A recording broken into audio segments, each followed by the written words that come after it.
നമസ്കാരം. News and വ്യൂസിലേക്ക് സ്വാഗതം. അധികാര വികേന്ദ്രീകരണത്തിന്റെ അടിത്തട്ടിലെ ജനായത്തിന്റെ മഹാസൗന്ദര്യത്തിൽ ആദ്യഘട്ട വോട്ടെടുപ്പ് പൂർത്തിയായി. 71% കടക്കുന്നു പോളിംഗ്. 600-ൽ നിന്ന് 2000 രൂപയാക്കി ക്ഷേമ പെൻഷൻ. 35-നും 60-നും ഇടയിൽ പ്രായമുള്ള സ്ത്രീകൾക്ക് 1000 രൂപ. 5 ലക്ഷത്തോളം കുടുംബങ്ങൾക്ക് വീട്. 3363 മത്സ്യത്തൊഴിലാളി കുടുംബങ്ങൾക്ക് സുരക്ഷിത ഭവനം. ശിശുമരണ നിരക്കോ അമേരിക്കയേക്കാൾ കുറവ്. 27 പൊതുമേഖലാ സ്ഥാപനങ്ങൾ ലാഭത്തിൽ. അതിദാരിദ്ര്യമുക്തി. പുറമേ കെ ഫോൺ, കിഫ്ബി വഴിയുള്ള പശ്ചാത്തല സൗകര്യ വികസനം. വിഴിഞ്ഞം തുറമുഖം, തുരങ്കപാത, ദേശീയപാതയും തീരദേശ ഹൈവേയും മലയോര ഹൈവേയും ഗെയിൽ പൈപ്പ് ലൈനും. കേന്ദ്രത്തിന്റെ 1 രൂപ സഹായമില്ലാതെ വയനാട് ദുരന്തബാധിതരെ ചേർത്ത് പിടിച്ചത് അവർക്കായി ഉയരുന്ന ടൗൺഷിപ്പ്. പിന്നെയോ പവർ കട്ടും ലോഡ് ഷെഡിങ്ങും ഇല്ലാത്ത 9.5 കൊല്ലം.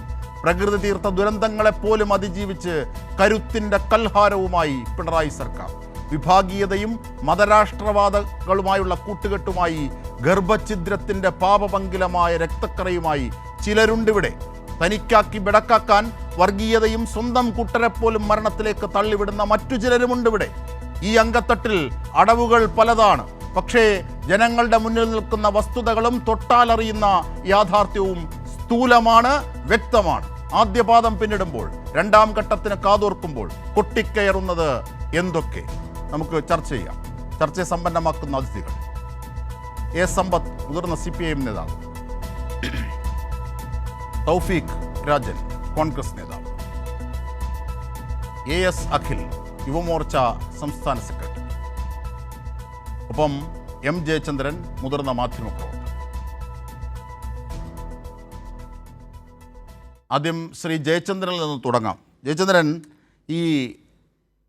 ശ്രീ M ജയചന്ദ്രൻ, രാഷ്ട്രീയമായ കക്ഷി രാഷ്ട്രീയ പ്രതിനിധികളിലേക്ക് പോകുന്നതിന് മുമ്പ് ഇപ്പോൾ ആദ്യ പാദം കഴിയുന്നു. 2ാം പാദത്തിൻ്റെ കൊട്ടിക്കലാശം പൂർത്തിയാകുന്നു. അവിടെ ഇനി 7 ജില്ലകളിൽ നിശബ്ദ പ്രചരണമാണ്. മറ്റന്നാൾ അവർ പോളിംഗ് ബൂത്തിലേക്ക് പോകുന്നു.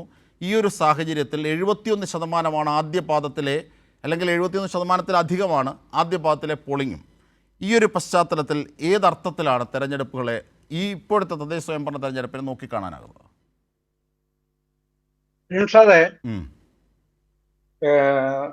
ഞങ്ങളൊക്കെ 3 വോട്ട് ചെയ്തവരാണ് ഇന്ന്. എന്ന് പറഞ്ഞാൽ ഗ്രാമങ്ങളിൽ താമസിക്കുന്ന എല്ലാവർക്കും 3 വോട്ടുണ്ട്. നഗരവാസികൾക്കെല്ലാം ഒറ്റ വോട്ടേ ഉള്ളൂ. അപ്പൊ പ്രാദേശിക സർക്കാരിന്റെ അധികാരം 3 തലങ്ങളിലായി വിനിയോഗിക്കാൻ സർക്കാർ തന്ന അവകാശം നന്നായി വിനിയോഗിച്ചിട്ടുള്ള ഒരാളാണ് ഞാനും. ഇന്ന് എൻ്റെ ജില്ല ആലപ്പുഴയാണല്ലോ. അപ്പോ താങ്കൾ ചൂണ്ടിക്കാണിച്ചതുപോലെ അടിസ്ഥാന സൗകര്യ വികസനം, ഇൻഫ്രാസ്ട്രക്ചർ ഡെവലപ്മെന്റ്, അതാണ് തദ്ദേശ സ്ഥാപനങ്ങളുടെ ഉത്തരവാദിത്വം എന്ന് തിരിച്ചറിഞ്ഞ് നടപ്പിലാക്കിയ അപൂർവം സംസ്ഥാനങ്ങളിൽ ഏറ്റവും പ്രധാനപ്പെട്ട സംസ്ഥാനമാണ് കേരളം എന്ന് എല്ലാവർക്കും അറിയാം. ഈ സംസ്ഥാന ബജറ്റിന്റെ 40% തദ്ദേശ സ്ഥാപനങ്ങൾക്കായി നീക്കിവെച്ച ഏത് സ്റ്റേറ്റാണ് വേറെ ഉള്ളത്? ഇത്ര കൃത്യമായി തദ്ദേശ സ്ഥാപനങ്ങളിലേക്ക് തെരഞ്ഞെടുപ്പ് നടത്തുന്ന എത്ര സ്റ്റേറ്റുകൾ ഈ ഇന്ത്യ മഹാരാജ്യത്തുണ്ട്? ഇതാണല്ലോ പ്രാഥമികമായും പൊതുവിൽ ഈ ഇലക്ഷന്റെ 1ാം ഘട്ടം കഴിഞ്ഞ് നമ്മൾ ഒരു വിലയിരുത്തൽ നടത്തുമ്പോൾ നമ്മുടെ മുമ്പിലേക്ക് പ്രധാനമായി വരുന്ന കാര്യങ്ങളിൽ ഏറ്റവും പ്രമുഖമായത്. അതുതന്നെയാണ്, ആ കാഴ്ചപ്പാടിൽ തന്നെയാണ് ജനങ്ങൾ ഈ ത്രിതല പഞ്ചായത്ത് തെരഞ്ഞെടുപ്പിലെ ഇന്നത്തെ 1ാം ഘട്ടത്തെ കണ്ടിട്ടുള്ളത് എന്ന് തന്നെ വിശ്വസിക്കുന്ന ഒരാളാണ് ഞാൻ. എനിക്ക് എൻ്റെ ചുറ്റും, എൻ്റെ വാർഡിൽ നടക്കുന്ന വികസനം എന്തൊക്കെയാണ്? അത് വികസന പദ്ധതികളുണ്ട്, ക്ഷേമ പദ്ധതികളുണ്ട്. ഇത് രണ്ടും എൻ്റെ കൺമുൻപിലാണ് നടക്കുന്നത്. കഴിഞ്ഞ 5 വർഷക്കാലം നടന്നുകൊണ്ടിരുന്നത്, ഇനി തുടർന്ന് നടക്കാൻ പോകുന്നത്. അതിനാരാണ് ഏറ്റവും കൂടുതൽ യോഗ്യൻ എന്നുള്ളതാണ് പ്രാദേശികമായി വിലയിരുത്തപ്പെടുന്നത്. ആരാണ് എന്ന് ഏകവചനം പറയുമ്പോൾ ആ വാർഡ് മെമ്പർ എന്നുള്ളതാണ് ഞാൻ ഉദ്ദേശിക്കുന്നത്. അത് തന്നെയാണ്. അപ്പൊ അയാളുടെ വ്യക്തിപരമായ പ്രവർത്തന മികവ്, ജനങ്ങളോടുള്ള പ്രതിപത്തി, ജനാധിപത്യത്തിനോടുള്ള വിധേയത്വം, അഴിമതി വിരുദ്ധത, ഇതൊക്കെ അതിനകത്ത് സാധാരണ ഘടകങ്ങളായിട്ട് ജനങ്ങൾ കാണുന്നതാണ്. അതിനുശേഷമാണ് മുന്നണി രാഷ്ട്രീയം വരിക. പ്രാദേശികമായി പഞ്ചായത്തിലേക്കുള്ള തെരഞ്ഞെടുപ്പിൽ ബ്ലോക്കിലും ജില്ലയിലേക്കൊക്കെ വ്യത്യസ്തമായ കാഴ്ചപ്പാടുകൾ ഉണ്ടാകാം. പ്രാദേശികമായ വാർഡ് തലത്തിൽ, ഗ്രാമതലത്തിൽ അതാണ് വരുന്നത്. അതിപ്പോ മാത്രമല്ല, ഇപ്പൊ നമ്മൾ ഒരു പുതിയ സ്കെയില് കൊണ്ട് നടക്കാൻ ശ്രമിക്കുകയല്ല ഞാൻ ചെയ്യുന്നത്. 1995 മുതൽ 5 വർഷം കൂടുമ്പോൾ ഇലക്ഷൻ തുടങ്ങുന്ന അന്ന് മുതലാണല്ലോ. അതിനുശേഷം ഈ കഴിഞ്ഞ 2020 വരെയുള്ള കാലയളവ്, അതിനുശേഷം ഇപ്പൊ 2025 ഒന്നാം ഘട്ടവും കഴിഞ്ഞു. കൃത്യമായ 5 വർഷ ഇടപാടുകളിലെല്ലാം ജനങ്ങൾ അങ്ങനെയാണ് കണ്ടിട്ടുള്ളത്. അതിൽ അപൂർവ സന്ദർഭങ്ങൾ മാത്രമാണ് 2010 ഈ UDF ഒരു മേൽക്കൈ വരുന്നത് ഈ തൃതല പഞ്ചായത്ത് തെരഞ്ഞെടുപ്പിൽ. അതിന്റെ അപഗ്രഥനങ്ങളിലേക്ക് ചിലപ്പോൾ പോകുന്നില്ല. പക്ഷേ നമ്മള് 2015ഉം 20 നോക്കിയാൽ നമുക്ക് കാര്യങ്ങൾ അറിയാമല്ലോ എന്താണെന്നുള്ളത്. 25 വരികയാണ്. അപ്പൊ ആ വികസനത്തിന്റെ ഒരു നൈരന്തര്യം, ഒരു കണ്ടിന്യൂറ്റി, ഇങ്ങനെ ആ കണ്ടിന്യൂറ്റിയിലേക്കാണ് അങ്ങനെ ജനങ്ങൾ ഉറ്റുനോക്കിക്കൊണ്ടേയിരുന്നത്. അത് ഇപ്പോ കഴിഞ്ഞ 5 വർഷക്കാലം കൂടുതൽ പ്രായോഗികതയോടെ, തീവ്രതയോടെ തന്നെ, ഉത്തരവാദിത്തോടെ അവരുടെ മുമ്പിലേക്ക് കാണപ്പെടുന്നുമുണ്ട്. അതിന് തുടർച്ചയാണ് അവർ ആഗ്രഹിക്കുന്നത് എന്നുള്ളതാണ് ഒന്നാമത്തെ കാര്യം. രണ്ടാമത് താങ്കൾ ചോദിച്ചത്, ഇനി രണ്ടാം ഘട്ടത്തിലേക്ക് അത് പോകുമ്പോൾ ഇതിന്റെ തന്നെ ഒരു എക്സ്റ്റൻഷൻ ആയിട്ടാണോ അത് വരുന്നത്? കാര്യം ഈ എക്സ്റ്റൻഷൻ എന്ന് പറയാൻ കാര്യം, ഇന്ന് മത്സരിച്ചവരെക്കാളും ഏതാനും ആയിരക്കണക്കിന് പേർന്ന് പറയാം കൂടുതലാണ് രണ്ടാം ഘട്ടത്തിലുള്ളത്. അതുകൊണ്ടാണ് ഞാൻ അങ്ങനെ പറഞ്ഞത്. അപ്പൊ അതില് ആ എക്സ്റ്റൻഷൻ വരുമ്പോൾ ഇതിന്റെ തന്നെ ഒരു ഡെവലപ്മെന്റ് ആയിരിക്കും അവിടുത്തെ കാഴ്ചപ്പാടും വരുന്നത് എന്നാണ് കരുതുക. ഏതായാലും ഈ ഒടുവിൽ താങ്കൾ സൂചിപ്പിച്ചത് ജമാഅത്തെ ഇസ്ലാമി അടക്കമുള്ള വർഗീയ സ്ഥലങ്ങളൊക്കെ, അത്തരത്തിലുള്ള കാര്യങ്ങളൊക്കെ ആ ഘട്ടത്തിലേക്ക് നമുക്ക് തിരിച്ചെത്താം. ശ്രീ കോൺഗ്രസ് പ്രതിനിധി ശ്രീ തൗഫീഖ് രാജൻ, ഈ 7 ജില്ലകൾ കഴിയുന്നു. ഇനി അടുത്ത 7 ജില്ലകളിലെ തദ്ദേശ സ്വയംഭരണ തെരഞ്ഞെടുപ്പ് മാറ്റിവെക്കാൻ പോകുന്നു. ഇങ്ങനെ ഒരു ഘട്ടത്തിൽ പേടിയുണ്ടോ തൗഫീഖിൻ്റെ പ്രസ്ഥാനത്തിന്? കാരണം നിരവധി പ്രതിസന്ധികളുണ്ടായിരുന്നു, പ്രത്യേകിച്ച് രാഹുൽ മാങ്കൂട്ടം അടക്കം ഈ മതരാഷ്ട്രവാദ കൂട്ടുകെട്ട്, ഇതൊക്കെ തെരഞ്ഞെടുപ്പ് ഗോതയിൽ വല്ലാതെ ചർച്ചയായതാണ്.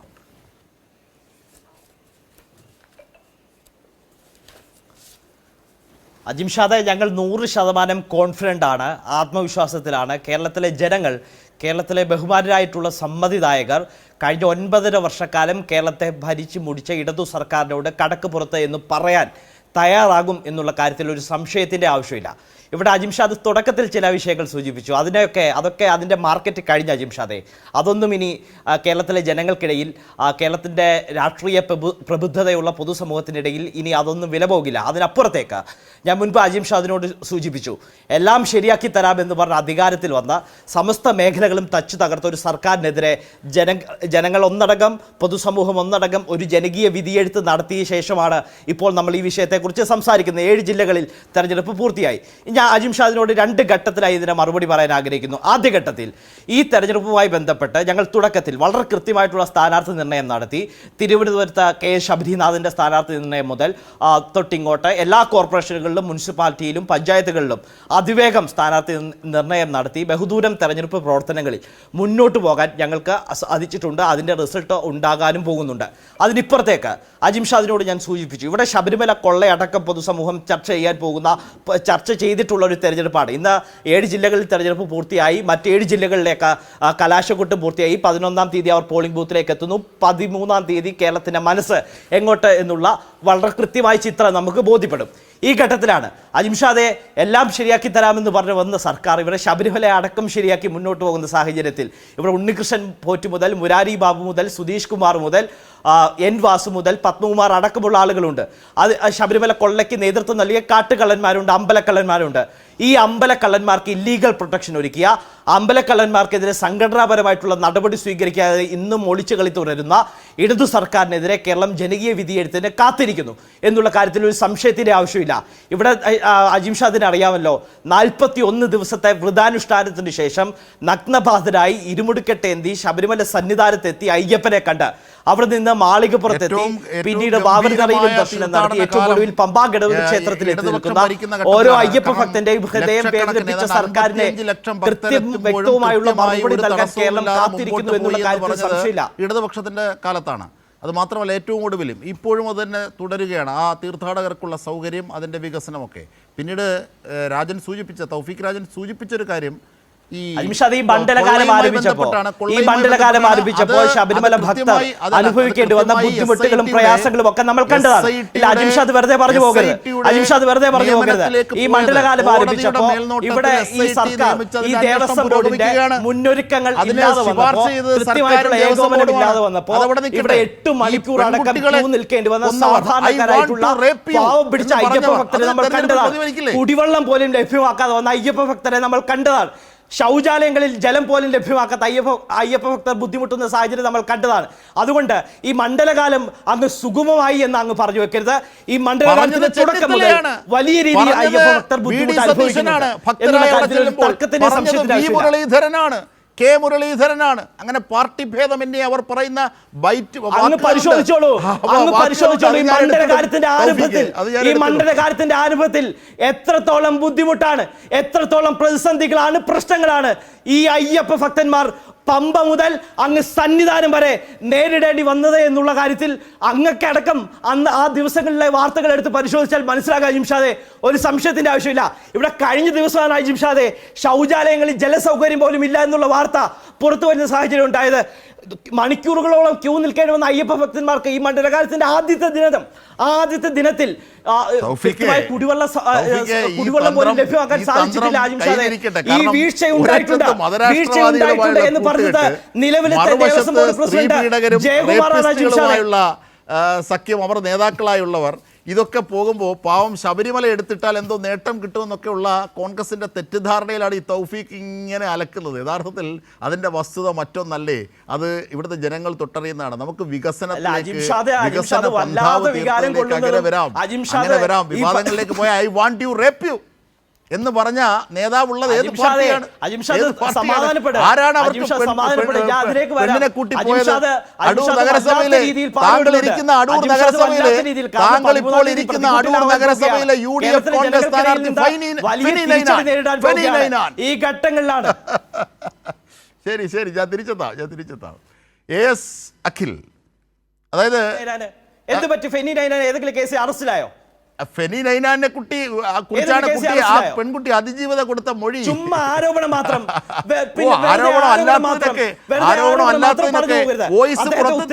KSUവിന്റെ സംസ്ഥാന ജനറൽ സെക്രട്ടറി ആയ ഘട്ടത്തിൽ ഉത്തരവാദിത്തപ്പെട്ട KSUവിന്റെ സംസ്ഥാന ജനറൽ സെക്രട്ടറി എന്നുള്ള പരിഗണനയിൽ അദ്ദേഹത്തിന് നഗരസഭയിലേക്ക് അടൂർ നഗരസഭ 8ാം വാർഡിൽ സീറ്റ് നൽകിയിട്ടുണ്ട്. അതിന്റെ റിസൾട്ട് അടക്കം വരട്ടെ. കേരളം വിധി എഴുതിയിട്ടുണ്ട്, അടൂർ നഗരസഭ വിധി എഴുതിയിട്ടുണ്ട്.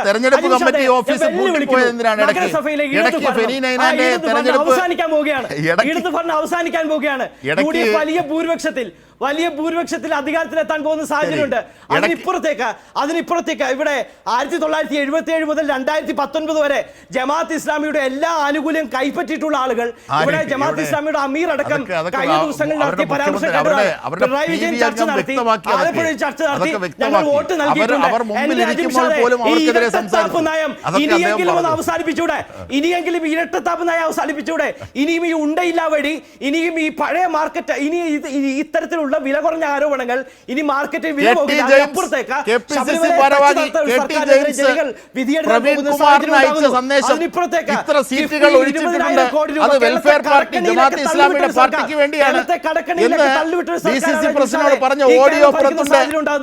അതൊന്നും അവർക്ക് പറയാനില്ല. തൗഫീഖ്, ഞാൻ തിരിച്ചെത്താം. ഫെനി നൈനാൻ ഇടയ്ക്ക് തെരഞ്ഞെടുപ്പ് കമ്മിറ്റി അദ്ദേഹത്തിന്റെ ബൂത്ത് ഓഫീസ് അടച്ചിട്ട് പോയി.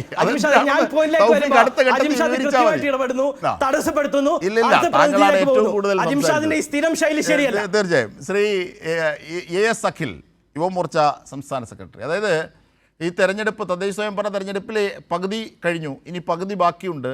BJP പ്രതീക്ഷിക്കുന്ന, BJPക്ക് മുന്നിലുള്ള സാധ്യതകൾ എന്തൊക്കെ ഈ തെരഞ്ഞെടുപ്പിനെ നോക്കിക്കാണുമ്പോൾ? ഞങ്ങളുടെ സാധ്യത അജിംസ് ഇൻട്രോയിൽ പറഞ്ഞു. ഈ അങ്ങ് സൂചിപ്പിച്ച വികസനം കേരളത്തിൽ ചർച്ച ചെയ്ത ഏക രാഷ്ട്രീയ പാർട്ടി BJP ആണ്. ഞങ്ങളൊരു വിവാദങ്ങൾക്ക് പുറകെയോ അല്ലെങ്കിൽ ഏതെങ്കിലും ഒരു ആരോപണങ്ങൾക്ക് പുറകെയോ പോയി സമയം കളയാൻ ഞങ്ങളില്ലായിരുന്നു. ഞങ്ങളെ സംബന്ധിച്ചിടത്തോളം ഞങ്ങൾ ഇത്തവണ കേരളത്തിലെ പൊതുസമൂഹത്തിന് മുമ്പിൽ വികസിത കേരളം എന്ന ഒരു മുദ്രാവാക്യം മുന്നോട്ട് വെച്ചു, ഒരു രാഷ്ട്രീയം മുന്നോട്ട് വെച്ചു. ഞങ്ങൾ ആ വികസിത കേരളത്തിന്റെ വികസനത്തെ കുറിച്ചാണോ? അതെ, വികസനത്തെ പറ്റിയാണ് ഞാൻ പറയട്ടെ. നിങ്ങൾ അടങ്ങ്, ഞാൻ പറയുന്നത് നിങ്ങൾ കേൾക്ക്. നിങ്ങൾ ഇപ്പോഴേ കാലിളകണ്ട. നിങ്ങൾക്ക് 13-ാം തീയതി വൈകുന്നേരം 5 മണി വരെ സമയമുണ്ട്. അജിംസിന് സമയമുണ്ട്. ഞാൻ പറയുന്നു, അജിംസിന് സന്തോഷിക്കാൻ, ചിരിക്കാൻ, പുഞ്ചിരിക്കാൻ, ഇതുപോലെ ഘോരഘോരം ഇതുപോലെ പറയാൻ 13-ാം തീയതി വൈകുന്നേരം 5, 5:30, 6 മണി ഈ സമയം വരെ അജിംസിന് സന്തോഷിക്കാം. ഇതുവരെ സമയമുണ്ട്. നിങ്ങൾ ഇടപെടരുതേ, ഞാൻ പറയട്ടെ. നിങ്ങൾ എന്നോട് ചോദിച്ചില്ലേ, ഞാൻ പറയട്ടെ എന്താ BJPയുടെ സാധ്യത എന്ന് ഞാൻ പറയട്ടെ. പിന്നെ നിങ്ങൾ എന്തിനാ പ്രശ്നം? നിങ്ങൾ ചോദിച്ച ചോദ്യത്തിന് ഞാൻ ഉത്തരം പറയട്ടെ എന്ന്. നിങ്ങൾ എന്തിനാ പ്രശ്നമാകുന്നത്? ഞങ്ങളെ സംബന്ധിച്ചിടത്തോളം ഞങ്ങൾ ഒരു അമ്പലക്കള്ളന്മാരെ പറ്റിയോ അല്ലെങ്കിൽ ഏതെങ്കിലും ഒക്കെ പെൺകുട്ടികളുടെ മാനത്തിന് വില പറയുന്ന ഇത്രയും നരാധമന്മാരായിട്ടുള്ള ചില പാർട്ടിക്കാരെ പറ്റിയോ ഒന്നും ഞങ്ങൾ ഈ കാലഘട്ടത്തിൽ പറയാൻ ആഗ്രഹിക്കുന്നില്ല. കാരണം ഇവർ ഇത് തന്നെയാണ് കഴിഞ്ഞ കാലങ്ങളിലെല്ലാം നടത്തിക്കൊണ്ടിരുന്നത്. ഈ കൊള്ള തന്നെയാണ്, ഈ കൊലപാതക രാഷ്ട്രീയം തന്നെയാണ്, ഈ കൊള്ളിവെപ്പ് തന്നെയാണ്, ഈ അഴിമതി തന്നെയാണ് ഇടതുപക്ഷമായാലും വലതുപക്ഷമായാലും കേരളത്തിൽ നടത്തിക്കൊണ്ടിരുന്നെന്ന ബോധ്യത്തിൻ്റെ അടിസ്ഥാനത്തിലാണ് ഇടതും വലതും മതി, ഇനി BJP വരണമെന്ന ഞങ്ങളുടെ ടാഗ് ലൈൻ കേരളത്തിൻ്റെ പൊതുമനസാക്ഷി ഏറ്റെടുത്തു എന്ന് ഞങ്ങൾ ആത്മാർത്ഥതയോടെ, ആത്മവിശ്വാസത്തോടെ, വാനോളമുള്ള ആത്മവിശ്വാസത്തോടെ ഞങ്ങൾ നിൽക്കുന്നത്. കാരണം ഞങ്ങൾ ഈ നാട്ടിലെ ജനങ്ങളോട് പറഞ്ഞത്, നിങ്ങൾ വികസിതമായ ഒരു കേരളത്തിൽ, വികസിതമായ ഒരു പഞ്ചായത്തുകളിൽ, വികസിതമായ ഒരു ബ്ലോക്കുകളിൽ, വികസിതമായ മുനിസിപ്പാലിറ്റികളിൽ, വികസിതമായ കോർപ്പറേഷനുകളിൽ നിങ്ങൾ ജീവിക്കണം. നിങ്ങൾ ആ തരത്തിൽ നിങ്ങളുടെ കുട്ടികൾക്ക് നല്ല വിദ്യാഭ്യാസവും നല്ല തൊഴിലിടവും നല്ല ജീവിത നിലവാരവും ഉണ്ടാകുന്ന സാഹചര്യത്തിൽ ജീവിച്ചു പോകണമെന്ന് ഞങ്ങൾ കേരളത്തിലെ കുട്ടികളോടും കേരളത്തിലെ യുവാക്കളോടും അമ്മമാരോടും ഗുരുജനങ്ങളോടും എല്ലാവരോടും ആബാലവൃദ്ധം ജനങ്ങളോടും ഞങ്ങൾ ഒരേ മുദ്രാവാക്യമാണ് ഞങ്ങൾ പറഞ്ഞത്. ഞങ്ങളല്ലാതെ ആരോടും ഗർഭം കലക്കുന്ന ഗുളിയെപ്പറ്റിയോ അല്ലെങ്കിൽ സ്വർണ്ണക്കട്ടളയെപ്പറ്റിയോ അയ്യപ്പൻ്റെ സ്വർണം കട്ടതിനെ പറ്റിയോ ഒന്നും ഞങ്ങൾ അതിൽ ആകുലചിത്തരായിരുന്നില്ല. ഞങ്ങൾക്കതൊരു പ്രശ്നവുമായിരുന്നില്ല. നിങ്ങൾ ചോദിച്ച ചോദ്യത്തിന് ഉത്തരം, നിങ്ങൾ ഇൻട്രോയിൽ പറഞ്ഞ ചില കാര്യങ്ങൾക്ക് ഞാൻ മറുപടി പറയണമെന്ന് ആഗ്രഹിച്ചത്, പക്ഷേ ഞാൻ ഈ ഘട്ടത്തിൽ അത് മറുപടി പറയണമെന്ന് ആഗ്രഹിക്കുന്നില്ല. കാരണം നിങ്ങൾ എങ്ങനെ എത്ര കോലിട്ടിളക്കിയാലും അതിലിളകുന്നതല്ല കേരളത്തിൻ്റെ പൊതുമനസാക്ഷിയും കേരളത്തിലെ പ്രബുദ്ധമായ ജനങ്ങളുമെന്ന് വിശ്വസിക്കുന്നവരാണ് ഞങ്ങൾ. അതുകൊണ്ടാണ് ഞങ്ങൾ വെച്ച മുദ്രാവാക്യത്തെ പൊതുമനസാക്ഷി ഏറ്റെടുക്കുകയും ചർച്ച ചെയ്യുകയും ചെയ്തതെന്ന് ഞങ്ങൾ ബോധ്യമുണ്ട്. ഞങ്ങൾ അതിൽ വിശ്വാസമുണ്ട്. ഞങ്ങൾക്ക് ജനങ്ങളിൽ വിശ്വാസമുണ്ട്. ജനങ്ങളിൽ വിശ്വാസമുള്ളിടത്തോളം കാലം ഞങ്ങൾ ആ രാഷ്ട്രീയമേ പറയൂ, ഞങ്ങൾ വികസിതമേ പറയൂ എന്ന ബോധ്യം ഞങ്ങൾക്കുണ്ട് എന്ന് ഞങ്ങൾക്ക് 100% ഉറപ്പുണ്ട്. ഞങ്ങൾ പറയുന്നു, ഇപ്പോൾ കഴിഞ്ഞ തിരുവനന്തപുരം മുതൽ എറണാകുളം വരെ നടന്ന തെരഞ്ഞെടുപ്പും അത് നാളെ കഴിഞ്ഞ് മറ്റന്നാൾ നടക്കുന്ന തൃശ്ശൂർ മുതൽ കാസർഗോഡ് വരെയുള്ള ജില്ലകളിൽ നടക്കുന്ന തെരഞ്ഞെടുപ്പിൽ ഞങ്ങൾ ഒരേ ഒരു മുദ്രാവാക്യമേ പറഞ്ഞിട്ടുള്ളൂ. അതങ്ങ് പാറശാല മുതൽ മഞ്ചേശ്വരം വരെ ഞങ്ങൾ ഒരേ ഒരു മുദ്രാവാക്യമേ പറഞ്ഞിട്ടുള്ളൂ. ആ മുദ്രാവാക്യം കേരളം ചർച്ച ചെയ്യുന്നുണ്ട്. ആ മുദ്രാവാക്യം കേരളത്തിലെ വോട്ടർമാർ നെഞ്ചോട് ചേർത്തിട്ടുണ്ട്. അത് കേരളത്തിലെ ജനങ്ങൾ ഹൃദയത്തോട് ചേർത്ത് വെച്ച് വിരൽത്തുമ്പിൽ മഷി ചാർത്തിയിട്ടുണ്ട്. ഞാനടക്കമുള്ള ആൾക്കാരൊന്ന് മഷി ചാർത്തിയത് നേരത്തെ ആദ്യ ഘട്ടത്തിൽ സംസാരിച്ച ജയചന്ദ്രൻ സാറ് പറഞ്ഞതുപോലെ ഞങ്ങൾ വികസിതമായ ഗ്രാമപഞ്ചായത്തുകൾക്കും വികസിതമായ ബ്ലോക്ക് പഞ്ചായത്തുകൾക്കും വികസിതമായ ജില്ലാ പഞ്ചായത്തുകൾക്കും വേണ്ടിയാണ് അമ്പലക്കള്ളന്മാരെയും അമ്പലക്കൊള്ളക്കാരെയും പുറത്തു നിർത്തി ഗുളിയ വിഴുങ്ങാൻ പെൺകുട്ടികളെ പ്രേരിപ്പിക്കുന്ന തസ്കരവീരന്മാരായ പീഡനവീരന്മാരായ ചില പാർട്ടിക്കാരെയും പുറത്തു നിർത്തണമെന്ന ബോധ്യം ജനങ്ങളുടെ മുമ്പിൽ അവതരിപ്പിച്ചു തന്നെയാണ് ഞങ്ങൾ വോട്ട് ചോദിച്ചിട്ടുള്ളത്. ഞങ്ങൾ അതിൽ ഉറച്ച വിശ്വാസമുണ്ട്. ഞങ്ങൾക്ക് 13-ാം തീയതി അജിംസിൻ്റെ മുഖത്തുള്ള ചിരി, ഞാൻ ഇതേ സ്ഥലത്ത് വന്നിരുന്ന് ചിരിക്കുമെന്നുള്ള ആത്മവിശ്വാസവും എനിക്കുണ്ട്. പക്ഷേ അഖിൽ, ഇതൊക്കെ പറയുമ്പോൾ ഞാൻ ആത്മാവിൽ വിശ്വസിക്കുന്ന ആളല്ല, പക്ഷേ താങ്കൾ ആത്മാവിൽ വിശ്വസിക്കുന്ന ആളാണ്. ആ തിരുമല അനിലിൻ്റെ ആത്മാവും ആനന്ദിൻ്റെ ഒക്കെ ആത്മാവും ഇങ്ങനെ താങ്കളുടെ ശിരസിന് മുകളിൽ ആടുകയാണ്. മാത്രമല്ല ഏറ്റവും പ്രധാനപ്പെട്ട മറ്റൊരു വയനാട് ദുരന്ത ബാധിതർക്ക് ഒരു രൂപ നൽകാതെ എന്റെ ശിരസിന് മുകളിൽ നിങ്ങൾ പറഞ്ഞ തിരുമല അനിലിന്റെയും ആനന്ദേട്ടന്റെയും ആനന്ദേട്ടന്റെയും ആത്മാവ് നിൽക്കുന്നുണ്ടെങ്കിൽ അവർ എൻ്റെ ശിരസിൽ അനുഗ്രഹിക്കുന്നുണ്ട് എന്ന് പൂർണ്ണമായ വിശ്വാസമുള്ള ആളാണ്. കാരണം തിരുമല അനിൽ ചേട്ടനെ ഞാൻ ABVPയിൽ പ്രവർത്തിക്കുന്ന കാലം മുതൽ, ഞാൻ വിദ്യാർത്ഥി കാലഘട്ടം മുതൽ പ്രവർത്തിക്കുന്ന കാലം മുതൽ അടുത്തു നിന്നറിയുന്ന ആൾ എന്ന നിലയ്ക്ക് ഞാൻ പറയുന്നു, ആ മനുഷ്യൻ്റെ ആത്മാവ് എൻ്റെ ശിരസിന് മുകളിൽ അജിംസ് പറയുന്നത് പോലെ ഉണ്ട് എങ്കിൽ ഇരുകൈയും എൻ്റെ ശിരസിന് മുകളിൽ വെച്ച് എന്നെ അനുഗ്രഹിക്കുന്നുണ്ടാകുമെന്ന് വിശ്വസിക്കുന്ന ആൾ തന്നെയാണ് ഞാൻ ആ ബോധ്യത്തിൻ്റെ അടിസ്ഥാനത്തിൽ പറയാൻ എന്നെയും തിരുമല അനിൽ ചേട്ടനെയും ചേർത്തു പിടിക്കുന്നത് ഈ പ്രസ്ഥാനമാണ്. എന്നെയും തിരുമല അനിൽ ചേട്ടനെയും ബന്ധിപ്പിക്കുന്നതും ഈ പ്രസ്ഥാനമാണ്. ഒരു ഘട്ടത്തിലും ഈ ഒരു വാക്കുകൊണ്ട് പോലും ഈ പ്രസ്ഥാനത്തെ ആ മനുഷ്യൻ തള്ളിപ്പറഞ്ഞിട്ടില്ല എന്ന ബോധ്യം ഞങ്ങൾക്ക് എല്ലാവർക്കും ഉള്ളിടത്തോളം കാലം നിങ്ങൾ എത്രയൊക്കെ ഞാൻ ചോദിക്കുന്നു നിങ്ങളുടെ തിരുവനന്തപുരം ബ്യൂറോയിലെ എത്ര മാധ്യമ പ്രവർത്തകർ തിരുമലയും തൃക്കണ്ണാപുരത്തും ഒക്കെ കറങ്ങി നടന്ന മരണത്തിന് മുമ്പ് അദ്ദേഹം പൊട്ടിക്കരഞ്ഞു പറയുന്ന ഓഡിയോ ഞങ്ങളൊക്കെ കേട്ടു. അഖിൽ കേട്ടില്ല. ഞാൻ കേട്ടിരുന്നു. പക്ഷെ നിങ്ങൾ കേട്ട ഓഡിയോ, നിങ്ങൾ കേട്ട സ്വരവും നിങ്ങൾ കേട്ട ധ്വനിയും അല്ല ഞാൻ കേട്ടത്. നിങ്ങൾ കേട്ടതും നിങ്ങൾ കേൾക്കാൻ ആഗ്രഹിച്ചതുമല്ല. ഞാൻ ചോദിക്കുന്ന അജിംസിന്റെ തിരുവനന്തപുരം ബ്യൂറോയിലെ റിപ്പോർട്ടർമാർ എത്ര ദിവസം തൃക്കണ്ണാപുരത്തും വലിയശാലയിലും തിരുമലയിലും എല്ലാം ഇങ്ങനെ നേരത്തെ പറഞ്ഞതുപോലെ ഇങ്ങനെ വട്ടമിട്ട് പറഞ്ഞു. അവർക്ക് ഏതെങ്കിലും ഒരു തരത്തിൽ ആരുടെയെങ്കിലും ഒരു സിംഗിൾ ബൈറ്റ് തിരുമല അനിൽ ഈ പാർട്ടിയെ തള്ളിപ്പറയുന്നതായി, തിരുമല അനിലിന്റെ കൂടെ ചേർന്ന് നിൽക്കുന്ന ഒരാൾ ഈ പ്രസ്ഥാനത്തെ തള്ളിപ്പറയുന്ന ഒരു സിംഗിൾ ബൈറ്റ്, ആ കുടുംബത്തിൽ ഒരു ബൈറ്റ് നിങ്ങൾ ഒരു പ്ലേ ചെയ്യും. നിങ്ങൾ ആ മരണം നടന്ന ദിവസം മുതൽ നിങ്ങളുടെ ഭരണത്തിന് നേതൃത്വം നൽകുന്നവരുമെല്ലാം വ്യാജ പ്രചരണം നടത്തുമ്പോൾ നിങ്ങൾ ആ തിരുമല അൽചേട്ടന്റെ കുടുംബമേ പറയുന്ന ഈ പ്രസ്ഥാനത്തിനെതിരെ പറയുന്ന ഏതെങ്കിലും ഒരു സിംഗിൾ ബൈറ്റ് ഞാൻ ചോദിക്കുന്നത് ഒരു സിംഗിൾ ബൈറ്റ് കാണിക്കാൻ നിങ്ങളുടെ കയ്യിൽ തെളിവുണ്ട് എങ്കിൽ കാണിക്കുക. എനിക്കറിയാവുന്ന തിരുവനാലിന് അങ്ങനെ ഒരു വാക്കുകൊണ്ട് പോലും ആ മനുഷ്യൻ ഈ പ്രസ്ഥാനത്തെ നോവിക്കില്ല, ഈ പ്രസ്ഥാനത്തെ തള്ളിപ്പറയില്ല എന്ന ബോധ്യം എനിക്കുള്ളിടത്തോളം കാലം നിങ്ങൾ എത്ര കള്ളം പറഞ്ഞാലും അത് വിശ്വസിക്കാൻ ഈ നാട്ടിലെ ജനങ്ങൾ ഉണ്ടാകില്ല എന്ന ബോധ്യം ഞങ്ങൾക്കുണ്ട്. നിങ്ങൾ എത്ര പറഞ്ഞാലും നിങ്ങൾ ആവർത്തിച്ച് ഈ നുണ പ്രചരിപ്പിച്ചാലും അത് കേൾക്കില്ല എന്നുള്ള ജനം ഞങ്ങൾ ചോദിക്കുന്നു. വയനാട് ദുരന്തത്തിൽപ്പെട്ടവർ ₹1 സഹായമില്ലാതെ 3 വാർഡാണ് നിങ്ങൾ പ്രഖ്യാപിച്ച ടൗൺഷിപ്പും നിങ്ങൾ പ്രഖ്യാപിച്ച സ്കൂളും നിങ്ങൾ പ്രഖ്യാപിച്ച ആശുപത്രിയും നിങ്ങൾ പ്രഖ്യാപിച്ച എല്ലാ സൗധങ്ങളും എല്ലാം വയനാട്ടിൽ പെട്ടെന്ന് ഉയർന്നു വന്നതുകൊണ്ട് നിങ്ങൾക്ക് ഇതെല്ലാം പറയാം. നിങ്ങൾക്ക് പറയാം, പ്രശ്നമില്ല. നിങ്ങൾ ഈ എത്ര കാലം നിങ്ങൾ ഇങ്ങനെ പറയും മനുഷ്യ? നിങ്ങൾ എനിക്കറിയാമല്ല എന്നിട്ട് ചോദിക്കാം, നിങ്ങൾ എത്ര കാലം ഇങ്ങനെ പറയും? നിങ്ങൾ പ്രഖ്യാപിച്ച സ്കൂളുകൾ അവിടെ വന്നോ? നിങ്ങൾ അവിടെ പ്രഖ്യാപിച്ച വീടുകൾ വന്നോ? നിങ്ങൾ അവിടെ പ്രഖ്യാപിച്ച ടൗൺഷിപ്പ് പൂർത്തിയായത്? അവിടുത്തെ ജനങ്ങൾ അടുക്കിലേക്ക് വോട്ട് ചോദിച്ചു പോയ LDF സ്ഥാനാർത്ഥികൾക്ക് അടികിട്ടിയത് ഞാൻ കണ്ടത് വയനാട്ടിലെ ദുരിത മേഖലകളിൽ ആ ദുരിതം അനുഭവിച്ചവരുടെ അരികിലേക്ക് വോട്ട് ചോദിച്ചു പോയ LDF-കാർക്ക് CPM-കാർക്ക് നല്ല വേഷമായി കിട്ടിയിട്ടുണ്ടെന്നാ കേട്ടെ. നല്ല വേഷമായി കിട്ടിയിട്ടുണ്ടെന്നാ കേട്ടെ. നിങ്ങൾ എന്തിനാ കള്ളം പറയുന്നത്? നിങ്ങൾ ഇങ്ങനെ കള്ളം പറഞ്ഞതുകൊണ്ടോ നിങ്ങൾ ഇങ്ങനെ നുണ പ്രചരിപ്പിച്ചത് കൊണ്ടോ നിങ്ങൾക്കൊന്നും കിട്ടിയിട്ടില്ല എന്ന് നിങ്ങൾ എത്ര കരഞ്ഞു പറഞ്ഞാലും നിങ്ങളുടെയൊക്കെ പാലമായി പ്രവർത്തിക്കുന്ന ആൾക്കാർ പാലത്തിന്റെ ഭാഗമായി കിട്ടുന്നതെല്ലാം നന്നായി എണ്ണി വാങ്ങിക്കുന്നുണ്ട്.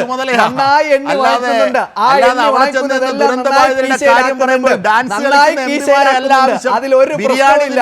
നന്നായി പാലമിട്ട് നന്നായി പാലം പണിഞ്ഞ് നന്നായി പാല വെക്കാൻ അറിയണമെന്നുള്ള നിങ്ങൾ നന്നായി കിട്ടുന്നത് നന്നായി എണ്ണി മേടിച്ച് കീശയിൽ വെക്കുന്നുണ്ട്.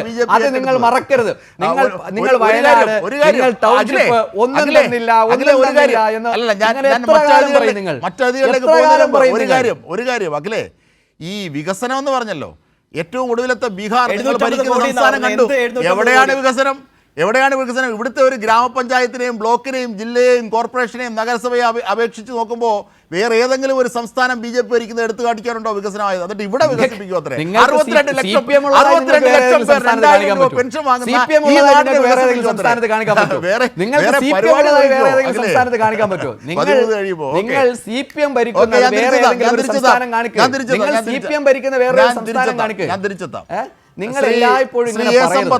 വികസനമുണ്ട്. 62 ലക്ഷം പേർ പെൻഷൻ വാങ്ങിയതുണ്ട്. 5 ലക്ഷം പേർക്ക് വീട് നൽകിയതുണ്ട്. പാതകളുടെ വികസനമുണ്ട്. പശ്ചാത്തല സൗകര്യമുണ്ട്. ഇതൊക്കെ ഉണ്ട്. വികസനമൊക്കെ ശരിയാണ്. പക്ഷേ എന്നാലും നിങ്ങൾ നേരിടുന്ന ചില പ്രതിസന്ധികളുണ്ട്. അതാണ് കോൺഗ്രസും BJP-യും പറഞ്ഞത്. അവർക്ക് രണ്ടുപേർക്കും താങ്കൾക്ക് മറുപടി കൊടുക്കാൻ സമയം. അജിംഷാദെ, ഒന്നാമത്തെ കാര്യം, ഈ ഇംഗ്ലീഷിലൊരു ചൊല്ലുണ്ട്, many have eyes but do not see എന്ന്, many have ears but they do not hear എന്നുള്ളത്. അവരോട് വേറൊന്നും പറഞ്ഞിട്ടൊരു കാര്യവുമില്ല. കാരണം അവർ പറയുന്നതാണ് ശരിയെന്നും അവർ കാണാത്തത് കണ്ടു എന്ന് പറയുന്നതാണ് ശരിയെന്നും അവർ കേൾക്കാത്തത് കേട്ടു എന്ന് പറയുന്നതാണ് ശരിയെന്നും ശാഠ്യം പിടിക്കുന്നു എങ്കിൽ അത്തരത്തിലുള്ളവരോട് കൂടുതൽ നിങ്ങൾ തർക്കിച്ചിട്ടൊരു കാര്യവുമില്ല. ഞാനൊരു തർക്കത്തിനില്ല. ഒന്നാമത്തെ കാര്യം. രണ്ടാമത്തെ കാര്യം, നമ്മൾ ഈ മലയാളത്തിലൊരു ചൊല്ലുണ്ട്, മഴ പെയ്ത് തോർന്നാലും മരം പെയ്ത് തോരില്ല എന്നുള്ളത്. 7 ജില്ലകളിലെ പോളിംഗ് കഴിഞ്ഞു. ഇനി അടുത്ത 7 ജില്ലകളിലെ പോളിങ്ങിന് മണിക്കൂറുകൾ മാത്രമേ ഉള്ളൂ. എന്തൊക്കെ സംഭവിച്ചിരുന്നാലും വോട്ട് ചെയ്തതെല്ലാം വോട്ട് ചെയ്ത് ഇലക്ട്രോണിക് വോട്ടിംഗ് മെഷീനിലായി. അതിൻ്റെ കൃത്യമായിട്ടുള്ള രേഖകളെല്ലാം ബന്ധപ്പെട്ട പോളിംഗ് ഏജൻറ്റുമാർക്കെല്ലാം അതിൻ്റെ തെരഞ്ഞെടുപ്പ് ഉദ്യോഗസ്ഥരെല്ലാം നൽകിക്കഴിഞ്ഞു. മറ്റ് 7 ജില്ലകളിൽ ആർക്ക് വോട്ട് ചെയ്യണമെന്നുള്ളത് സമ്മതിദായകർ അവർ അത്തരം കാര്യത്തെ സംബന്ധിച്ച് തീരുമാനിച്ചുറപ്പിച്ചിട്ടുള്ളതൊരു കാര്യമാണ്. അതുകൊണ്ട് മറ്റേതെങ്കിലും വിധത്തിലുള്ള ചർച്ചകൾ ഏതെങ്കിലും ടെലിവിഷൻ മാധ്യമങ്ങളിലോ ഇനി ഓൺലൈൻ മാധ്യമങ്ങളിൽ എളുപ്പം ഷെയർ ചെയ്യുക, എത്രയും പെട്ടെന്ന് ആളുകളിലേക്ക് എത്തിക്കുക, ഗ്രൂപ്പുകളിലെല്ലാം അത് ചെയ്യുക എന്ന് പറഞ്ഞതുകൊണ്ടോ ഇനി നാളെയും മറ്റന്നാളുമായി വീടുകളിലെത്താൻ പോകുന്ന അച്ചടി മാധ്യമങ്ങളിൽ എന്തെങ്കിലും വന്നതുകൊണ്ടോ ആളുകളുടെ മനസ്സിലൊന്നും എടുക്കുന്ന തീരുമാനത്തിനൊന്നും വലിയ മാറ്റമൊന്നും ഉണ്ടാകാനായി പോകുന്നില്ല. അത് വേറൊരു കാര്യത്തെ സംബന്ധിച്ചുള്ളത്. അപ്പോൾ ഇവിടെ ഈ തെരഞ്ഞെടുപ്പിൽ ഞാനടക്കമുള്ള ആളുകൾ, ഞാൻ ഈ തിരുവനന്തപുരം നഗരസഭയിലെ ഒരു സമ്മതിദായകനാണ്, ഞാനടക്കം വോട്ട് രേഖപ്പെടുത്തിയതാണ്. ഒരു വോട്ടേ ഉള്ളൂ. ശ്രീ ജയചന്ദ്രൻ നായരെ പോലെ അത് ഈ ഗ്രാമപഞ്ചായത്ത്, ബ്ലോക്ക് പഞ്ചായത്ത്, ജില്ലാ പഞ്ചായത്ത് 3 വോട്ട് രേഖപ്പെടുത്താനുള്ള ഭാഗ്യമൊന്നും ഞങ്ങൾക്ക് നഗരവാസികൾക്കില്ല.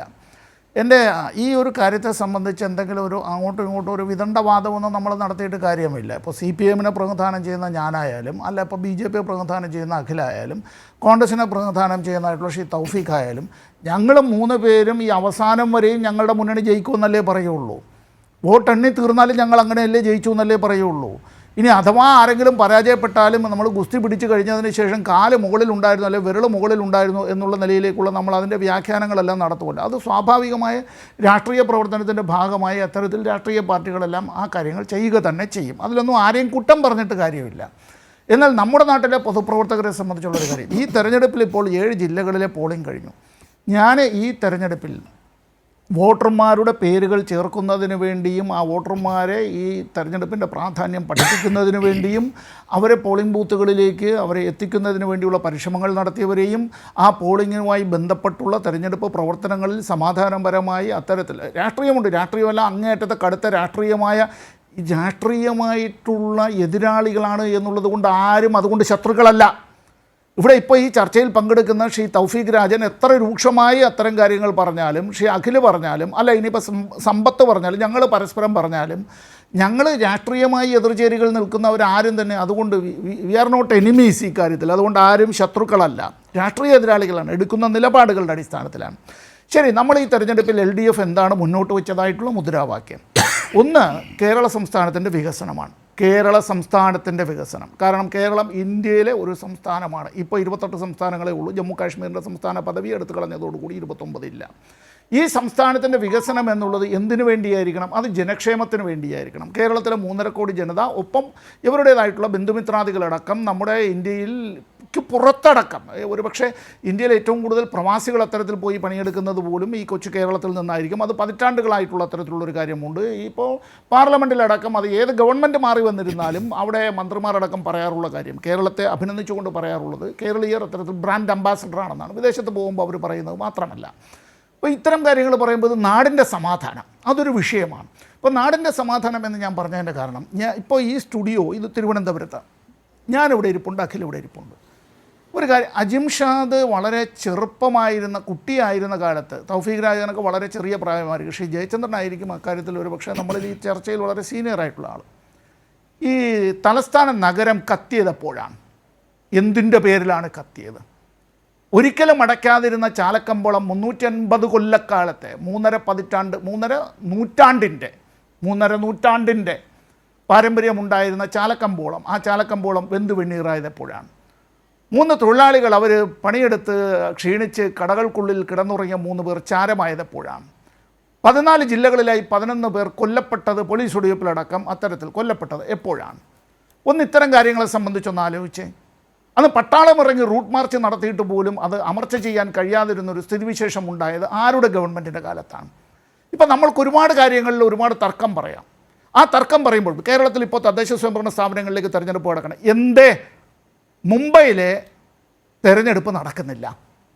മുംബൈയിലെ അവിടുത്തെ തദ്ദേശ സ്വയംഭരണ സ്ഥാപനം, ആ പറയുന്നതായിട്ടുള്ള മുനിസിപ്പാലിറ്റിയിലേക്ക് അല്ലെങ്കിൽ കോർപ്പറേഷനിലേക്ക്, അല്ല അവിടുത്തെ നമ്മുടെ തിരുവനന്തപുരം മെട്രോ കോർപ്പറേഷൻ പോലെ അത്തരത്തിൽ, എന്തേ മുംബൈയിൽ അത്തരത്തിൽ ഒരു കോർപ്പറേഷൻ തെരഞ്ഞെടുപ്പ് നടക്കുന്നില്ല? എന്താണ്, ബാംഗ്ലൂരിൽ എത്ര വർഷം കൂടുമ്പോൾ നടക്കും? അപ്പോൾ കേരളത്തിൽ ഇത് 5 കൊല്ലത്തിലൊരിക്കൽ നടക്കുന്നത് കൊണ്ടാണല്ലോ ഞങ്ങൾ 3 പേർക്കും ഇത്തരത്തിൽ അങ്ങോട്ടും ഇങ്ങോട്ടും വർത്തമാനം പറയാനും വിമർശിക്കാനും പരിഹസിക്കാനും കളിയാക്കാനും പൊതുയോഗത്തിൽ പലതും പറയാനും ഒക്കെ പറയാതെ പലതും പറയാനും താങ്കൾക്ക് ഈ ചർച്ചയിൽ ആങ്കർ ആവാനും ശ്രീ ജയചന്ദ്രൻ ഇതിൽ പങ്കെടുക്കാനും ഒക്കെ കഴിയുന്നത്. നമ്മൾ കഴിഞ്ഞ 9.5 വർഷക്കാലത്തിനിടയിൽ കേരളത്തിൽ എവിടെയെങ്കിലും ഒരു വർഗീയ സംഘടന ഉണ്ടായോ? വർഗീയ സംഘടന അടിച്ചമർത്താൻ കഴിയാതെ പട്ടാളം ഇറങ്ങേണ്ടി വന്ന ഒരു ഗതികേട് കേരളത്തിൽ എവിടെയെങ്കിലും ഉണ്ടായോ? ഇല്ലല്ലോ. അങ്ങനെ അല്ലല്ലോ ഇന്ത്യയിൽ പലയിടങ്ങളിലും. കേരളത്തിൽ എവിടെയെങ്കിലും ആരുടെയും ഭവനങ്ങളെ അന്വേഷിച്ചുകൊണ്ട് ബുൾഡോസറുകൾ വന്നോ, ബുൾഡോസറുകൾക്ക് പിന്നാലെ സായുധരായ പോലീസുകാർക്ക് വന്നോ, അവർക്ക് പിന്നാലെ കാക്കി അണിഞ്ഞതായിട്ടുള്ള ആളുകൾ കയ്യിൽ വിസിലുമായി അത്തരത്തിൽ അവർ വന്നുവോ? ആരുടെയെങ്കിലും ഭവനങ്ങൾ ഇടിച്ചു നിരത്താനായി അത്തരത്തിൽ വന്നുവോ? അങ്ങനെ വന്നില്ലല്ലോ. കേരളത്തിൽ ഇപ്പോഴും ഇത്തരം കാര്യങ്ങൾ, കേരളത്തിന് ഇന്ത്യ ഗവൺമെൻറ് GST ഇനത്തിൽ കേരളത്തിൽ നിന്ന് പിരിച്ചുകൊണ്ട് പോകുന്നതായിട്ടുള്ള പണം, അത് GST കൗൺസിൽ ഉള്ളതുകൊണ്ട് ഇന്ത്യയിലെ എല്ലാ സംസ്ഥാനങ്ങളിലും അങ്ങനെയാണ്. 100 രൂപ ഇവിടെ നിന്ന് കിട്ടിയാൽ തിരിച്ച് കേരളത്തിന് അതിൻ്റെ 28 രൂപ പോലും തിരിച്ചു നൽകുന്നില്ല. ഇത് സത്യമല്ലേ? ആണല്ലോ. അതെ. മറ്റ് സംസ്ഥാനങ്ങൾക്ക് എത്രയാണ് കൊടുക്കുന്നത്? 100 രൂപ പിരിച്ചുകൊണ്ട് പോകുമ്പോൾ 111 രൂപ 38 പൈസ കൊടുക്കുകയും 100 രൂപ പിരിച്ചുകൊണ്ട് പോയാൽ അവിടെ 131 രൂപ വരെ ബഡ്ജറ്ററി വിഹിതമായും ഗ്രാൻസ് ഇൻ എയ്ഡായും മറ്റു വിധത്തിൽ നൽകുകയും ചെയ്യുമ്പോൾ കേരളം എന്നൊരു സംസ്ഥാനത്തിന് 30 രൂപ, അത് പോട്ടെ 28 രൂപ പോലും തികച്ചു നൽകാത്തതായിട്ടുള്ള സ്ഥിതി. എന്താ ഇക്കാര്യത്തിൽ? ഈ പറയുന്നതായിട്ടുള്ള വിഹിതത്തിൽ നിന്നുകൊണ്ട് വേണം കേരളത്തിലുള്ള എല്ലാ വികസന പ്രവർത്തനങ്ങളും നടത്താൻ കേരളം മുന്നോട്ട് പോകാൻ. അപ്പോൾ ഇത്തരം കാര്യങ്ങളെ സംബന്ധിച്ച് പറയുമ്പോൾ ഒരു സാമൂഹ്യ സുരക്ഷിതത്വം കേരളത്തിലുള്ള കാര്യം വിമർശിക്കാം, ശരിയാണ്, അത്തരം കാര്യങ്ങൾ വിമർശിക്കാം. ഈ സാമൂഹ്യക്ഷേമ പെൻഷൻ മാത്രമോ അല്ലെങ്കിൽ കുട്ടികളുടെ സ്കോളർഷിപ്പ് മാത്രമോ അല്ലെങ്കിൽ 35 വയസ്സ് മുതൽ 60 വയസ്സ് വരെയുള്ള വീട്ടമ്മമാരുടെ വിഷയവും മാത്രമൊന്നുമല്ല. കേരളത്തിലെ ജനതയെ സംബന്ധിച്ച് ഈ തെരഞ്ഞെടുപ്പിൽ ആരാണ് വന്ന് കേരളത്തിലെ ജനങ്ങളെ സോമാലിയക്കാരെന്ന് വിളിച്ചത്? മറന്നു പോകണമല്ലേ? മറന്നു പോകണമെന്ന് പറയുന്ന ആളുകൾക്ക് മറക്കണമെന്ന് ആഗ്രഹമുണ്ടെങ്കിലും എന്നെപ്പോലുള്ളവരുടെ കാതുകളിൽ ആ ഹിന്ദിയിലെ പ്രസംഗം കേട്ടുകൊണ്ടേയിരിക്കും. അത്തരത്തിൽ സോമാലിയക്കാരാണ് എന്ന് വിളിച്ചത്. അവരുടെ മുന്നിലേക്ക് തന്നെ കൈകൂപ്പി പിന്നീട് വരുന്നത് നല്ലതാണ്. നമ്മൾ ആതിഥ്യമര്യാദ ഉള്ളവരാണ് കേരളീയർ എന്നുള്ളത് കൊണ്ട് അതെല്ലാം നമുക്ക് സഹിക്കാം. നമ്മുടെ മുന്നിലേക്ക് ഭിക്ഷയാചിച്ച് വരുന്നത് എവിടെ നിന്നാണ്? അജിംഷാദ് ഒന്ന് നോക്കൂ. ഈ തിരുവനന്തപുരത്തെ ഗവർണറുടെ, അത് ലോക് ഭവൻ എന്നോ അല്ല രാജ്ഭവൻ മാറ്റി വേറെ ഏതെങ്കിലും ബോർഡ് വെച്ചാലോ ഒക്കെ ആയിക്കോട്ടെ, അതെല്ലാം ഈ കേരളത്തിലെ സംസ്ഥാനത്തിൻ്റെ അതിൻ്റേതായിട്ടുള്ള നമ്മുടേതായിട്ടുള്ള നികുതി പണത്തിൽ നിന്ന് അത്തരം കാര്യങ്ങൾ അത്തരത്തിലുള്ളൊരു ഗവർണർ എന്നുള്ള നിലയിലേക്ക് അദ്ദേഹത്തിൻ്റെ അവിടെ നടത്തുന്ന കാര്യങ്ങൾ ചെയ്തേ പറ്റുള്ളൂ. തർക്കമൊന്നുമില്ല. അവിടെ ട്രാഫിക് ഐലൻഡിൻ്റെ മുന്നിൽ വന്ന് നിൽക്കുന്ന പാളത്താറോടുത്ത ആളുകൾ എവിടെ നിന്നാണ് വന്നത്? അജിംഷാദെ, കാസർഗോഡ് മുതൽ തിരുവനന്തപുരത്ത് നിന്ന് പാറശാല വരെ വന്നവരൊന്നുമല്ല. UP യിൽ നിന്നാണ് വന്നത്, രാജസ്ഥാനിൽ നിന്നാണ് വന്നത്, മധ്യപ്രദേശിൽ നിന്നാണ് വന്നത്, ബീഹാറിൽ നിന്നാണ് വന്നത്, ഒഡീഷയിൽ നിന്നാണ് വന്നത്. ഈ നാട്ടിൽ നിന്നാണ് പാളത്താറോടുത്ത വലിയ നേതാക്കൾ കേരളത്തിലേക്ക് വന്നിട്ട് പഠിപ്പിക്കാനായി വരുന്നത്. എങ്ങനെ ഈ കേരളത്തിലുള്ള ആളുകൾ ഞങ്ങളെപ്പോലെ മാറണം എന്നുള്ളത്, എങ്ങനെ ഞങ്ങളെപ്പോലെ വികസിക്കണം എന്നുള്ളത്. അവരുടെ നാട്ടിൽ നിന്നാണ് ഇവിടേക്ക് വരുന്നത്. അല്ലാതെ അഖിലിൻ്റെയും സമ്പത്തിൻ്റെയും തൗഫീഖിൻ്റെയും ജയചന്ദ്രൻ്റെയും അജിംഷാദിൻ്റെയും നാട്ടിൽ നിന്ന് ഒരാളും ഇന്ത്യയിൽ ഒരിടത്തും ഭിക്ഷ യാചിക്കാനായി, തെണ്ടാനായി, യാചിക്കാനായി പോകുന്നില്ല എന്ന കാര്യം മനസ്സിലാക്കണം. ഈ ലോകത്തിൽ ഒരിടത്തും അവരങ്ങനെ പോകുന്നില്ല. പോകുന്നത് പഠിക്കാനായിരിക്കും, ഉന്നത വിദ്യാഭ്യാസത്തിനായിരിക്കും, തൊഴിലിനായിരിക്കും, അവരുടെ ജീവിത പങ്കാളിയോടൊപ്പം ജീവിക്കാനായിരിക്കും പോകുന്നത്. ഈ കേരളത്തെ അടച്ചാക്ഷേപി LDF-നെ ആക്ഷേപിക്കാം, ഒരു കുഴപ്പമില്ല. അതിന് നേതൃത്വം നൽകുന്ന CPM-നെ ആക്ഷേപിക്കാം, ഒരു കുഴപ്പമില്ല. മുഖ്യമന്ത്രിയായിട്ടുള്ള സഖാവ് പിണറായി വിജയനെയും ആക്ഷേപിക്കാം, ഒരു കുഴപ്പവുമില്ല. തൻ്റെ പിതാവിനേക്കാൾ പ്രായമുള്ള ആളിനെ തൻ്റെ മടിയിലിരുത്തി പേരിട്ടതുപോലെ പല ആളുകൾക്കും അത്തരത്തിലും പറയാം. ഞാൻ അവരുടെ ഒന്നും പേരുകളൊന്നും പറയുന്നില്ല. എന്തിനാണ് അത്തരത്തിലുള്ള ബഹുമാന്യരായ ജനപ്രതിനിധികളായിട്ടുള്ള പല ആളുകളും അവരെയൊന്നും കൊണ്ടുവന്ന് നമുക്കൊരു ബൂത്ത് കമ്മിറ്റി ഓഫീസിൻ്റെ ഉദ്ഘാടനത്തിന് പോലും കൊണ്ടുവന്ന് നിർത്താൻ പറ്റാത്തതായിട്ടുള്ള ഗതികേടിലേക്ക് എത്തിയിട്ടുള്ളത്. അവിടെ ഇരകൾക്കൊപ്പം നിൽക്കുന്നില്ല എന്നുള്ളത് മാത്രമല്ല, വേട്ടനായ്ക്കൾക്കൊപ്പം ഓടുകയാണ്, വേട്ടക്കാരോടൊപ്പം നിൽക്കുകയാണ്, അതിനെ ന്യായീകരിക്കുകയാണ്. അത്തരത്തിലുള്ള കാര്യങ്ങളിലേക്കൊക്കെ പോകുമ്പോൾ അത് ഏത് രാഷ്ട്രീയ കക്ഷികൾക്കായാലും അതൊന്നും അഭികാമ്യമായ കാര്യമല്ല. ഇവിടെ ഈ ചർച്ചയിൽ പങ്കെടുത്ത് ഞങ്ങൾ 3 പേരും അങ്ങനെ തന്നെ ഞങ്ങൾ തുടരട്ടെ. ഞങ്ങളുടെ അഭിപ്രായങ്ങൾ വെച്ച് പുലർത്താൻ ദയവായി അനുവദിക്കുക.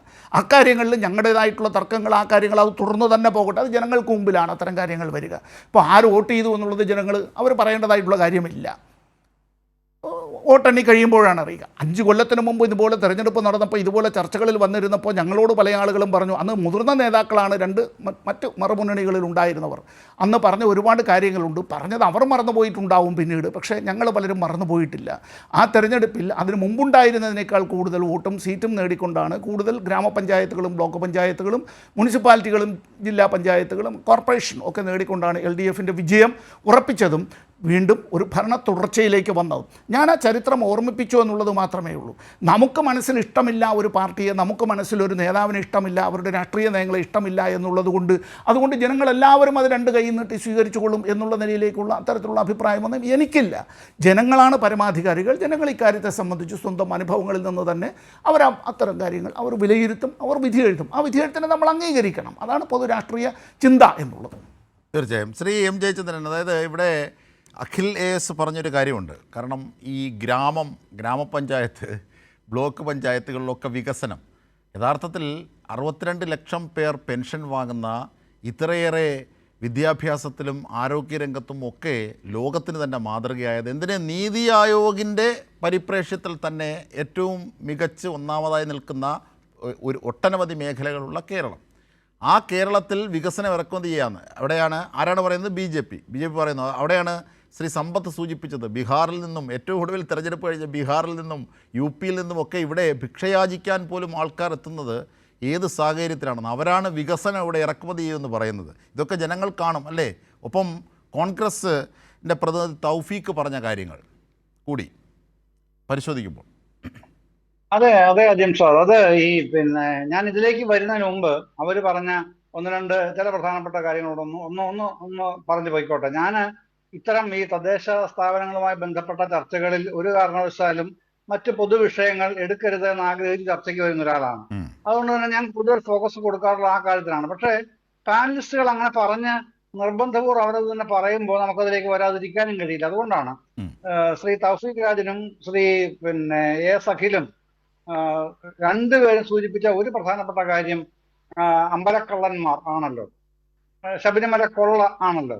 അപ്പൊ അതൊന്നും സൂചിപ്പിക്കാതെ പോകാൻ കഴിയില്ല. അതുകൊണ്ടാണ് നിങ്ങൾ രണ്ടുപേരോടും കേട്ടോ, തൗഫീഖിനോടും അഖിലിനോടുമാണ് പ്രധാനമായിട്ടും ഈ ശബരിമല സ്വർണ്ണക്കവർച്ച കേസില് SIT അന്വേഷണം പ്രഖ്യാപിച്ചുകൊണ്ട് ഹൈക്കോടതിയുടെ സ്പെഷ്യൽ ബെഞ്ച്, ദേവസ്വം ബെഞ്ച് ഉത്തരവ് പ്രഖ്യാപിക്കുമ്പോൾ അവർ പറഞ്ഞ തുടക്കത്തിലെ പേജിൽ തന്നെ പറയുന്ന ഒരു കാര്യമുണ്ട്. ഇത് ഒരു അഡ്മിനിസ്ട്രേറ്റീവ് ലാപ്സ് അല്ല, മറിച്ച് ഇതിലൊരു ക്രിമിനൽ കോൺസ്പിറസി ഉണ്ട്. ക്രിമിനൽ കോൺസ്പിറസി ഉണ്ട്, അത് അന്വേഷിക്കണം. അത് SITയോട് പ്രധാനമായിട്ട് ഊന്നി പറയുകയാണ്. ഞാൻ അവിടെ തന്നെയാണ് ഇവിടെ ഊന്നുന്നതും. എന്താണ് തൗഫീഖ്, എന്താണ് അഖിലെ ഈ അഡ്മിനിസ്ട്രേറ്റീവ് ലാപ്സ് അല്ല എന്ന് പ്രത്യേകം എടുത്തു പറയാൻ കാരണമുണ്ട്. അത് ഈ ദേവസ്വം ഭരണത്തിന് രണ്ട് പാർട്ടുണ്ട്. ഒന്ന് റിച്വലിസ്റ്റിക് പാർട്ടാണ്, ഒന്ന് പ്രധാനപ്പെട്ടത്.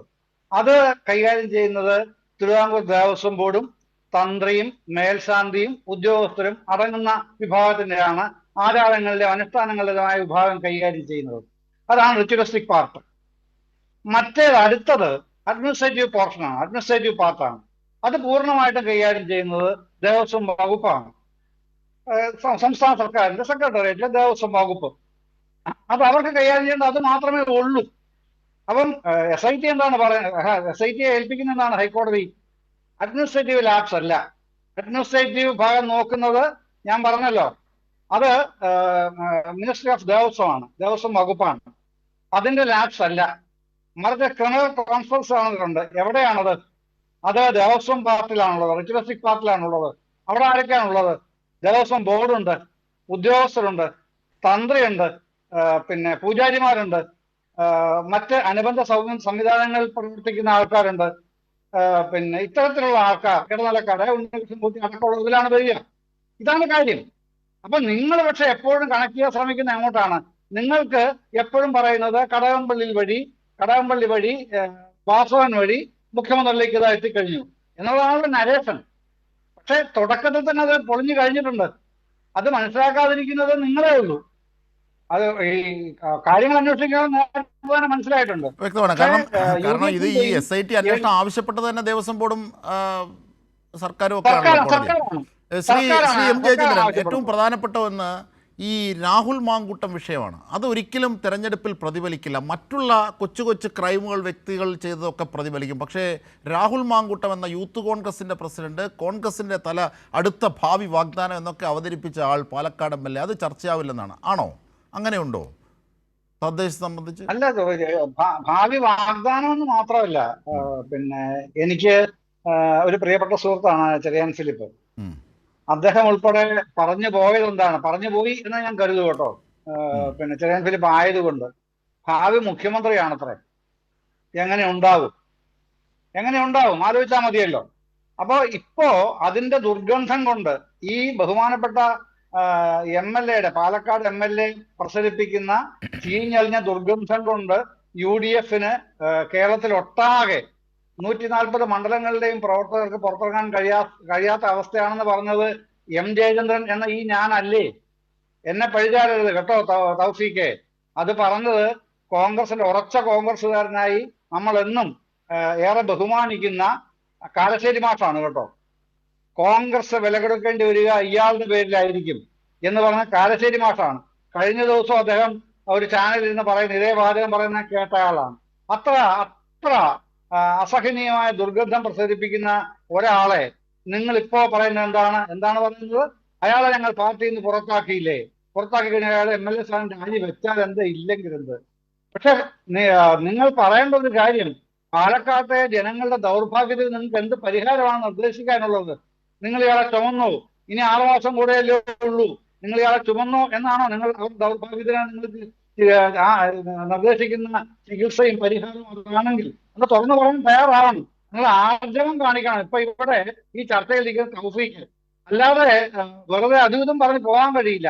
അതാണ് തൗഫീഖ് രാജൻ. അതായത് മഹിളാ കോൺഗ്രസിൻ്റെ നേതാക്കന്മാർ വരെ വിമർശിച്ച രാഹുൽ മാങ്കൂട്ടത്തിൻ്റെ സ്ത്രീ പീഡനം, ഗർഭഛിദ്ര പീഡനം, ഇതൊക്കെ ഉണ്ട്, റേപ്പ്, ഇതൊക്കെ ഉണ്ട്, അതൊക്കെ ചർച്ചയാകും. ഒപ്പം കാരശ്ശേരി മാഷ് പോലും എല്ലാ കാലവും ഒരു പ്രോ UDF ആയി പ്രോ കോൺഗ്രസ് ആയി വർത്തിക്കുന്ന കാരശ്ശേരി മാഷ് പോലും, MN കാരശ്ശേരി പോലും മതരാഷ്ട്രവാദികളുമായുള്ള നിങ്ങളുടെ കൂട്ടുകെട്ടിനെ എതിർത്ത് രംഗത്തെത്തുന്നു. ഇതൊക്കെ തെരഞ്ഞെടുപ്പിൽ പ്രതിഫലിക്കില്ല എന്ന വിശ്വാസമാണോ കോൺഗ്രസിന്?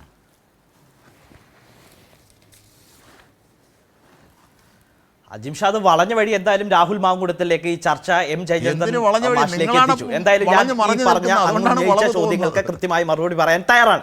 എന്താണ് അങ്ങ് ആശങ്കപ്പെടേണ്ട? ഞാനൊന്ന് പറയട്ടെ അജിംഷാദെ, ഇങ്ങനെ അസ്വസ്ഥനാവാതെ അജിംഷാദെ, ഞാനൊന്ന് പറഞ്ഞു തുടങ്ങിയതല്ലേ ഉള്ളൂ. അജിംഷാദ് ചോദിച്ച ബഹുമാനപ്പെട്ട ജയചന്ദ്രൻ മാഷ് പറഞ്ഞ എല്ലാ ചോദ്യങ്ങൾക്കും ഞാൻ മറുപടി പറയാൻ തയ്യാറാണ്. ആദ്യഘട്ടത്തിൽ ശബരിമലയെക്കുറിച്ച് അദ്ദേഹം പറഞ്ഞു, എൻ്റെ പൊന്ന് ജയചന്ദ്രൻ മാഷെ, N. വാസു കോൺഗ്രസ് നേതാവല്ല, A. പത്മകുമാർ കോൺഗ്രസ് നേതാവല്ല. ഇന്നീ നിമിഷം നമ്മൾ ഈ ചർച്ച, ഈ വിഷയം കൈരളി TV ഈ തദ്ദേശ സ്വയംഭരണ തെരഞ്ഞെടുപ്പുമായി ബന്ധപ്പെട്ട് ഈ വിഷയം ചർച്ച ചെയ്യുന്ന ഘട്ടത്തിൽ പോലും CPM-ന്റെ ജില്ലാ കമ്മിറ്റി അംഗസ്ഥാനത്ത് A. പത്മകുമാർ എന്ന് പറയുന്ന കോന്നി MLA തുടരുകയാണ്.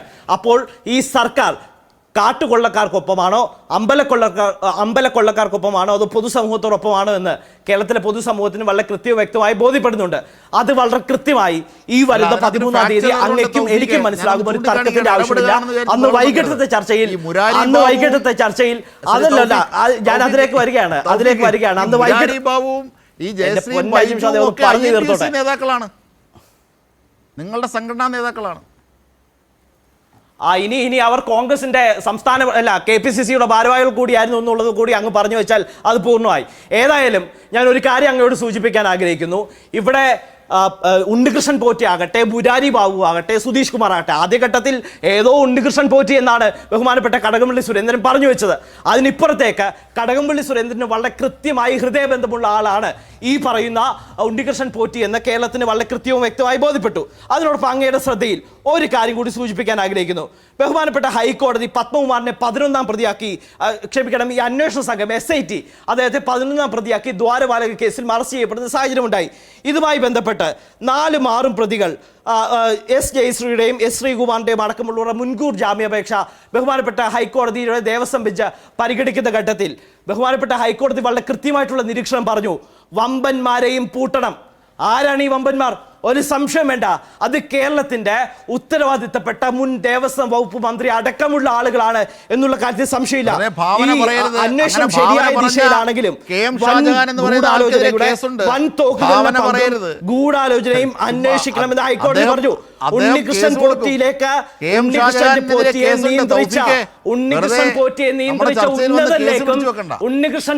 നിയന്ത്രിച്ച ഉന്നതനിലേക്കും അന്വേഷണം പോകണം എന്ന് പറയുമ്പോൾ ഒരു സംശയം വേണ്ട, അത് അടുത്ത വിക്കറ്റ് തെറിക്കാൻ പോകുന്നത്, അടുത്ത വിക്കറ്റ് വീഴാൻ പോകുന്നത് കേരളത്തിന്റെ ദേവസ്വം ബോർഡ് വകുപ്പ് മന്ത്രിയായിരുന്ന കടകംപള്ളി സുരേന്ദ്രന്റെ ആയിരിക്കും എന്നുള്ള കാര്യത്തിൽ ഒരു സംശയത്തിന്റെ ആവശ്യമില്ല.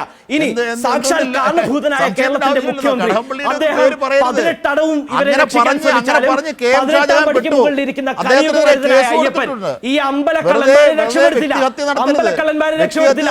ഒരു സംശയത്തിന് ചെറുപ്രായമാണ്, കേസ് വരും. ഒരു സംശയത്തിന് ആവശ്യമില്ല. മാനനഷ്ടത്തിന് എന്റെ കേസ് പൊന്നു വരും. അജിംഷാദെ, ഇല്ലാത്ത കാര്യം പറയരുത്. അതിന് അജിംഷാദിന് ഇവിടെ ഈ ആശങ്കയുണ്ട്. മീഡിയ അജിംഷാദിന് ഞാൻ ചൂടാക്കരുത്. ഫാക്ട് ഉള്ളത് പറയുമ്പോൾ പറയൂ. ഞാൻ ബഹുമാനപ്പെട്ട ഞാൻ പറഞ്ഞ കോടതിയുടെ രാഹുൽ കമന്റ് മാങ്കൂട്ടം പറയുമ്പോൾ ഉള്ളതാണ്. അജിംഷാദിന് ഓഡിയോ ഉണ്ട്. ആശങ്കയുണ്ടാകും. രാഹുൽ അജിംഷാദിന് മാങ്കൂട്ടം ആശങ്കയുണ്ടാകും. നിഷേധിച്ചിട്ടില്ല. അജിംഷാദെ അവിടെ നിൽക്കൂ. അജിംഷാദ് അവിടെ നിൽക്കും. ഞാൻ രാഹുൽ മാങ്കൂട്ടത്തിന്റെ വിഷയത്തിലേക്ക് തന്നെയാണ് വരുന്നത്. വരൂ. അങ്ങ് ആശങ്കപ്പെടാതെ, വരൂ. അങ്ങ് ആശങ്കപ്പെടാതെ. വരൂ. ഇവിടെ കൈരളി ടിവിക്ക് വല്ലാത്ത വെപ്രാളമാണ്. എന്റെ അജിംഷാദ്, നിങ്ങൾ കഴിഞ്ഞ കുറച്ച് നാളുകളായി ചർച്ച ചെയ്യാമല്ലോ. ഒരു പാർട്ടി, ഉത്തരവാദിത്തപ്പെട്ട പ്രസ്ഥാനം, രാഷ്ട്രീയ പാർട്ടി ഇന്ത്യയിൽ ഇതുവരെ സ്വീകരിക്കാത്ത തരത്തിൽ വളരെ കൃത്യവും വ്യക്തമായുള്ള നിലപാട് രാഹുൽ മാങ്കൂട്ടം വിഷയത്തിൽ സ്വീകരിച്ചിട്ടുണ്ട്. ഇതിന് വിരുദ്ധാഭിപ്രായം ബഹുമാനപ്പെട്ട ജയചന്ദ്രൻ മാഷിനോ സമ്പത്തിനോ പോലും, ബഹുമാനപ്പെട്ട മുൻ പാർലമെന്റ് അംഗം ശ്രീ എ സമ്പത്തിനോ പോലും ഉണ്ടാകുമെന്ന് എനിക്ക് തോന്നുന്നില്ല. അദ്ദേഹത്തിന്റെ പേര് പോലും പറയാത്തൊരു ഘട്ടത്തിൽ പരാതി ഉണ്ടായപ്പോൾ ഇവിടെ ചില മാധ്യമങ്ങൾ സാഹചര്യം ഉണ്ടായപ്പോൾ അദ്ദേഹത്തെ യൂത്ത് കോൺഗ്രസിന്റെ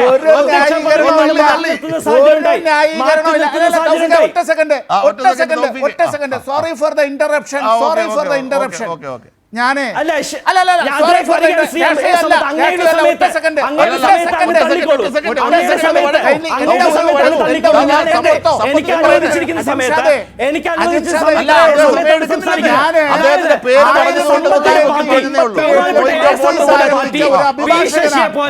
ഞാൻ പ്രോസിക്യൂഷന്റെ ഭാഗമായും ഡിഫൻസിന്റെ ഭാഗമായും ഞാൻ കോടതികളിൽ ഹാജരായിട്ടുണ്ട്.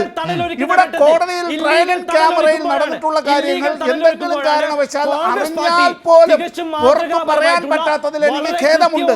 ഇത്തരം ഒരു കാര്യത്തിൽ ആ പറഞ്ഞ ഒരു വ്യക്തിയുടെ പേര് പരാമർശിച്ച് വരുന്നതിന്റെ കൂട്ടത്തിലൊന്നും ഇങ്ങനെയുള്ള ഞങ്ങളുടെ പേരൊന്നും വലിച്ചിഴക്കേണ്ട. എന്റെ വ്യത്യസ്തമായ അഭിപ്രായവും എന്റെ നിഷേധവും ഇക്കാര്യത്തിലുള്ള ഞാൻ അപലപിക്കുന്നു എന്നുള്ളതും അങ്ങേറ്റം പറയുന്നു. വീട്ടിലിരുന്ന് ഒരുപാട് അച്ഛനമ്മമാരും മക്കളും എല്ലാം ഇരുന്ന് കാണുന്നതായിട്ടുള്ള ഒരു കാര്യത്തിൽ ആ പറയുന്ന ആരെങ്കിലും ഒക്കെ ചെയ്തിട്ടുള്ള കാര്യം കോൺഗ്രസിന്റെ നേതാക്കളായിട്ടുള്ള ആരെങ്കിലും ഒക്കെ ചെയ്തതിനെ തന്നെ വാഴ്ത്തിപ്പാടി കൊണ്ടു നടക്കുന്ന നിലയിലേക്ക് ആയിപ്പോയാലേ അവരോട് നമോഭാഗം പറയാനേ ഞാനുള്ളൂ. അല്ലാതെ തീവ്രത അളക്കാനോ പാർട്ടി കമ്മീഷനെ വെച്ച് പരിശോധിക്കാനോ പാർട്ടി കോടതിയിൽ ഇത് തീവ്രത പോരാ എന്ന് പറയാനോ ഞങ്ങൾ തയ്യാറായിട്ടില്ല. അങ്ങയുടെ പാർട്ടിയുടെ പത്തനംതിട്ട മഹിളാ അസോസിയേഷന്റെ ജില്ലാ സെക്രട്ടറി പറഞ്ഞ പോലെ എം മുകേഷിന്റെ പീഡനം പാർട്ടി പീഡനമായി അംഗീകരിച്ചിട്ടില്ല.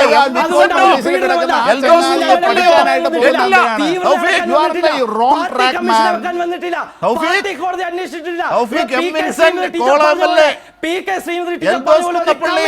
ഞങ്ങൾ ആരും ഒരു വളരെ കൃത്യവും വ്യക്തമായുള്ള നിലപാട് ഞങ്ങൾ ഈ നിങ്ങൾ ഇനി ജനങ്ങളെ പൊതുസമൂഹത്തെ തെറ്റിദ്ധരിപ്പിക്കാൻ തയ്യാറാവരുത്. രാഹുൽ മാങ്കൂട്ടം വിഷയത്തിൽ ഇനി ഒരു പാർട്ടിക്ക് ഇനി എന്ത് ചെയ്യണമെന്നാണ് നിങ്ങൾ പറയുന്നത്? ഒരു പാർട്ടിക്ക് എടുക്കാൻ കഴിയുന്ന എക്സ്ട്രീം നിലപാട് പാർട്ടി എടുത്തു. ആ ഘട്ടത്തിലാണ് പി ശശിയും പി കെ ശശിയും കെ പി ഗണേഷ് കുമാറുള്ള ആളുകൾ പിണറായി വിജയന്റെ വലത്തും എടുത്ത് നിൽക്കുന്ന സാഹചര്യം ഉണ്ടാകുന്നത്.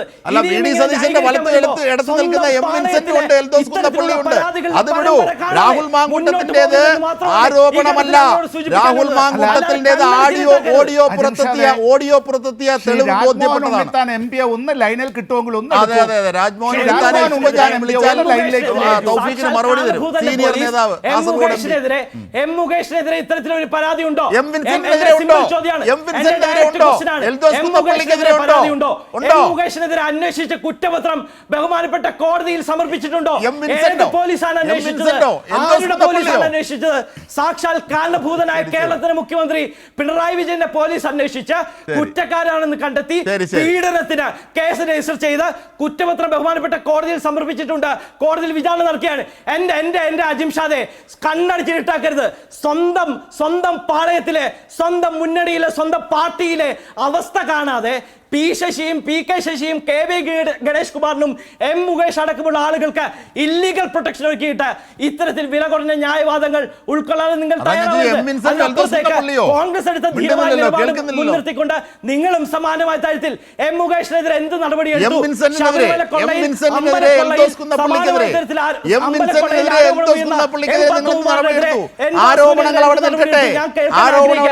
ഓഡിയോ പുറത്തെത്തിയ കാര്യമാണ് വസ്തുതയായി പുറത്തെത്തുന്നത്. അല്ലെന്റെ എന്റെ തൗഫീക്ക് ഈ ഒരു ചെറുപ്പക്കാരനായ ഒരു നേതാവ്, വളർന്നു വരുന്ന ഒരു നേതാവ് ഈ രാഹുൽ മാങ്കൂട്ടം എന്ന റേപ്പിസ്റ്റിന് വേണ്ടി ഇത്രയും ആവേശം കാണിക്കുന്നത് ഇത് ജനങ്ങൾ കാണുന്നുണ്ട് കേട്ടോ. പറഞ്ഞോളൂ ജനങ്ങൾ കേൾക്കട്ടെ. പ്രതിയാണ് എം മുകേഷിനെതിരെ എന്ത് നടപടി എടുത്ത്? നിങ്ങൾ അദ്ദേഹത്തിന് പ്രമോഷൻ കൊടുത്ത് അദ്ദേഹത്തെ പാർലമെന്റിലേക്ക് മത്സരിപ്പിച്ചു. ഇവിടെ കോൺഗ്രസ് പാർട്ടി തുടക്കം മുതൽ എടുക്കാൻ കഴിയുന്ന എക്സ്ട്രീം നിലപാട് സ്വീകരിച്ചിട്ടുണ്ട്. അതിനപ്പുറത്തേക്ക് സ്വന്തം എന്റെ പൊന്ന് അജിം ഷാദെ ന്യായീകരിക്കുമ്പോ കേവലം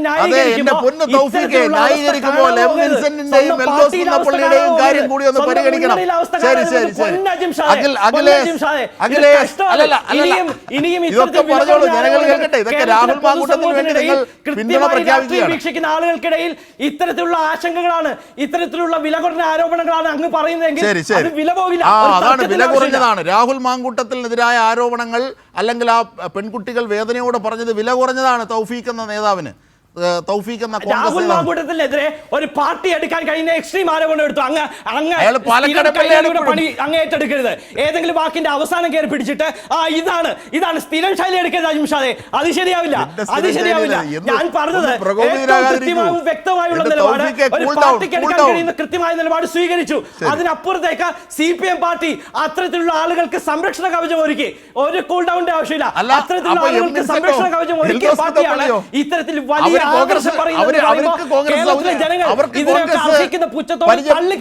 എന്നുള്ള കാര്യം അങ്ങ് മനസ്സിലാക്കിക്കോ. ശരി, എൽദോസ് കുന്നപ്പള്ളിയുടെയും എം വിൻസെന്റിന്റെയും കാര്യം ഞാൻ ചോദിച്ചിട്ട് കേൾക്കുന്നേ ഇല്ല തൗഫീഖ്. ശരി, ഞാൻ തിരിച്ചെത്താം.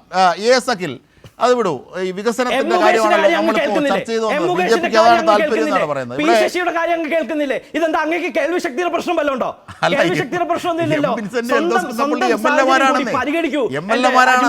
അങ്ങനെ ആരോപണങ്ങളിൽ കാര്യങ്ങളല്ല അവിടെ നിൽക്കുന്നത്. M Mukesh MLA ആണെന്നേ. അതിനുശേഷം മുകേഷിനെതിരെ പരാതി കൊടുത്താൽ പോക്സോ പ്രകാരം അകത്താ. പരാതിക്കാരിയുടെ ക്രെഡിബിലിറ്റി പോലും ഇല്ല. അത് വിടൂ. ജനങ്ങൾക്ക് ഇതൊക്കെ അറിയാം. എം മുകേഷിന്റെ കാറിന്റെ ഫ്രണ്ടിൽ ഇരിക്കുന്ന അത് വിടാൻ തയ്യാറല്ലെന്നേ. രാഹുൽ മാങ്കൂട്ടം വിട്ടോ? ചർച്ച ചെയ്യുകയാണ്. എം വിൻസെന്റ് വിട്ടോ? ഞാൻ ബഹുമാനപ്പെട്ട അജിം ഷാദിനോടും എം ജയചന്ദ്രനോടും ബഹുമാനപ്പെട്ട സമ്പത്ത് എംപിയോട് അടക്കമുള്ള ആളുകളോട് പറയുന്നു, കേരളത്തിലെ ജനങ്ങൾ വളരെ കൃത്യമായി രാഷ്ട്രീയം വീക്ഷിക്കുന്ന ആളുകളാണ്. അവർ രാഹുൽ മാങ്കൂട്ടം വിഷയം ചർച്ച ചെയ്യട്ടെ, ജില്ലകൾ കൂടി വിധി എഴുതാൻ പോകുന്നു. രാഹുൽ മാങ്കൂട്ടം വിഷയം തൗഫീഖിന്റെ മാത്രമല്ല, കോൺഗ്രസിന്റെ ആകെ പ്രതിഫലനമാണ്. ജനങ്ങൾക്ക് മനസ്സിലായിട്ടുണ്ട്. ശ്രീ അഖിൽ, ഇവിടെ ഈ മറ്റ് സംസ്ഥാനങ്ങളിൽ BJP ഭരിക്കുന്ന മറ്റ് സംസ്ഥാനങ്ങളിൽ നിങ്ങൾ ഒരു വികസനവുമില്ല. അവിടെ നിന്ന് ഭിക്ഷയാചിക്കാൻ ഇവിടെ ആൾക്കാർ വരുന്നു. പക്ഷെ കേരളത്തിലാണെങ്കിൽ 62 ലക്ഷത്തോളം പേർ പെൻഷൻ വാങ്ങുന്നു. അവരൊക്കെ സമൃദ്ധമാണ്. നീതി ആയോഗിൻ്റെ തന്നെ മാനദണ്ഡം നോക്കിയാൽ വലിയ അർത്ഥത്തിൽ പുരോഗതി നേടിയിട്ടുള്ളവരാണ്.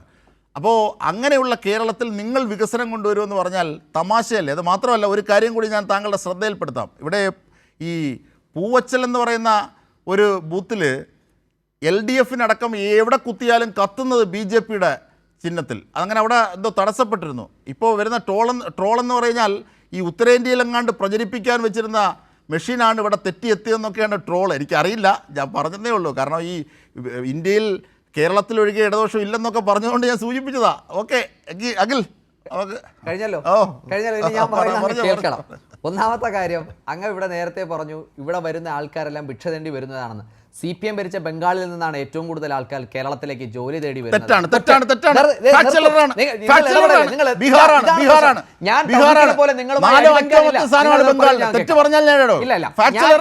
ഞാൻ പറഞ്ഞു, നിങ്ങളൊന്ന് വെളിയിൽ ഇറങ്ങി നോക്കുന്നേ, കൈരളി സ്റ്റുഡിയോയുടെ പുറത്തിറങ്ങി നിങ്ങൾ നോക്കുന്നേ, ഇവിടെ ജോലി ചെയ്യുന്ന ആൾക്കാർ പോലും ബംഗാളി. നിർത്തുന്ന് ആ കൈരളിയുടെ മുമ്പിലുള്ള തട്ടുകടയിൽ പോയി നിങ്ങൾ നോക്കുന്നേ, അവിടെ ജോലിക്ക് നിൽക്കുന്ന ആൾക്കാർ ബംഗാളി. MLA ഹൗസിൽ ഞാൻ പോയിന്റ് പറഞ്ഞു. രണ്ടാമത്തെ കാര്യം, എനിക്ക് നിങ്ങളുടെ മറുപടി പറയാനില്ലാന്ന് നിങ്ങൾ കള്ള പറയുന്നു. നിങ്ങളുടെ മറുപടി പറയാൻ ഒന്ന് ജയിച്ചെന്ന് സാറ് പറഞ്ഞു ശബരിമലയിൽ തർക്കിക്കാനില്ലാന്ന്. നിങ്ങളോട് തർക്കിക്കാൻ ഞാനില്ല. ഞാൻ എന്റെ ഒരു പോയിന്റ് പറഞ്ഞു, അവസാനിപ്പിച്ചു. നിങ്ങളോട് തർക്കിക്കാനില്ല. എം ജയചന്ദ്രൻ സാറ് പറഞ്ഞത് ശബരിമലയിൽ നടന്ന കൊള്ള അഡ്മിനിസ്ട്രേറ്റീവ് ആ ഭാഗമായിട്ടല്ല നടന്നത്, അത് ക്രിമിനൽ ഗൂഢാലോചനയുടെ ഭാഗമായി നടന്നതെന്നാണ് അന്വേഷണ സംഘം കണ്ടെത്തിയെന്നാണ് പറഞ്ഞത്. ആ ഗൂഢാലോചന ഉണ്ട് എന്ന് തന്നെയാണ് ആദ്യഘട്ടം മുതൽ BJP പറയുന്നത്, ഞങ്ങൾ കേരളത്തിലെ പൊതുസമൂഹം വിശ്വാസികൾ പറയുന്നത്. അതിൽ അങ്ങ് പറഞ്ഞത് ശരിയാണ്, ജയചന്ദ്രൻ മാഷ് പറയാതെ പറഞ്ഞത് ശരിയാണ്. ദേവസ്വം ബോർഡ് ഭരിക്കുന്നത് സഖാക്കന്മാരാണ്. പ്രശാന്ത്, വാസു, പത്മകുമാർ, അനന്തഗോപൻ, ഇങ്ങനെ ഭരിച്ചതെല്ലാം CPM സഖാക്കളാണ്, കട്ടുമുടിച്ചതും സഖാക്കളാണ്. അതിൻ്റെ ഭാഗമായി വരുന്ന ആൾക്കാർ, അവിടെ നിയമനം നടത്തുന്നത് താൽക്കാലിക ജീവനക്കാർ, അവിടേക്ക് വരുന്ന ജീവനക്കാരെല്ലാം അതിൻ്റെ ഭാഗമായിട്ട് വരുന്നതാണ്. ആ ഗൂഢാലോചന ഭാഗമായിട്ടാണ് ഇത്തരത്തിലുള്ള ഇടപെടലുകളും ഇത്തരത്തിലുള്ള അഴിമതികളും നടന്നത് എന്ന് മാത്രമാണ് ഞാൻ ആ സാറിനോട് പറഞ്ഞ് എൻ്റെ ബഹുമാനത്തോടു കൂടി ഞാൻ പറഞ്ഞ് അവസാനിപ്പിക്കാൻ ആഗ്രഹിക്കുന്നത്. അതിൻ്റെ ഭാഗമായിട്ടാണ് അങ്ങ് പറഞ്ഞത് ശരിയാണ്. അഡ്മിനിസ്ട്രേറ്റീവ് ഭാഗമായി ദേവസ്വം ബോർഡിൻ്റെ നിയന്ത്രണമുള്ള സർക്കാരിൻ്റെ ദേവസ്വം ബോർഡ് വകുപ്പിൻ്റെ ഭാഗമായി കാര്യങ്ങൾ കൈകാര്യം ചെയ്യുന്ന, അങ്ങക്ക് അറിയാമായിട്ടാണോ അല്ല അറിഞ്ഞിട്ട് ഇല്ല എന്ന് നടിക്കുന്നതാണോ അറിയില്ല, ശബരിമല സംവിധാനം. ഞാൻ പെട്ടെന്ന് അവസാനിപ്പിക്കുകയാണ്. എനിക്ക് അജിം ഷാവിനോട് അടിവെക്കാനോ തൗഫീഖിനോട് അടിവെക്കാനോ ഒന്നും എനിക്ക് താല്പര്യമില്ല. എനിക്ക് കേരളത്തിലെ ജനങ്ങളോട് വസ്തുതയാണ് എനിക്ക് പറയാനുള്ളത്. ഞാൻ അങ്ങയോട് പറയുന്നു, ആ ശബരിമല സീസൺ ആരംഭിക്കുമ്പോഴും അല്ലാത്തപ്പോഴും ഒക്കെ തന്നെ അതിന് നിയന്ത്രണം ഏതെങ്കിലും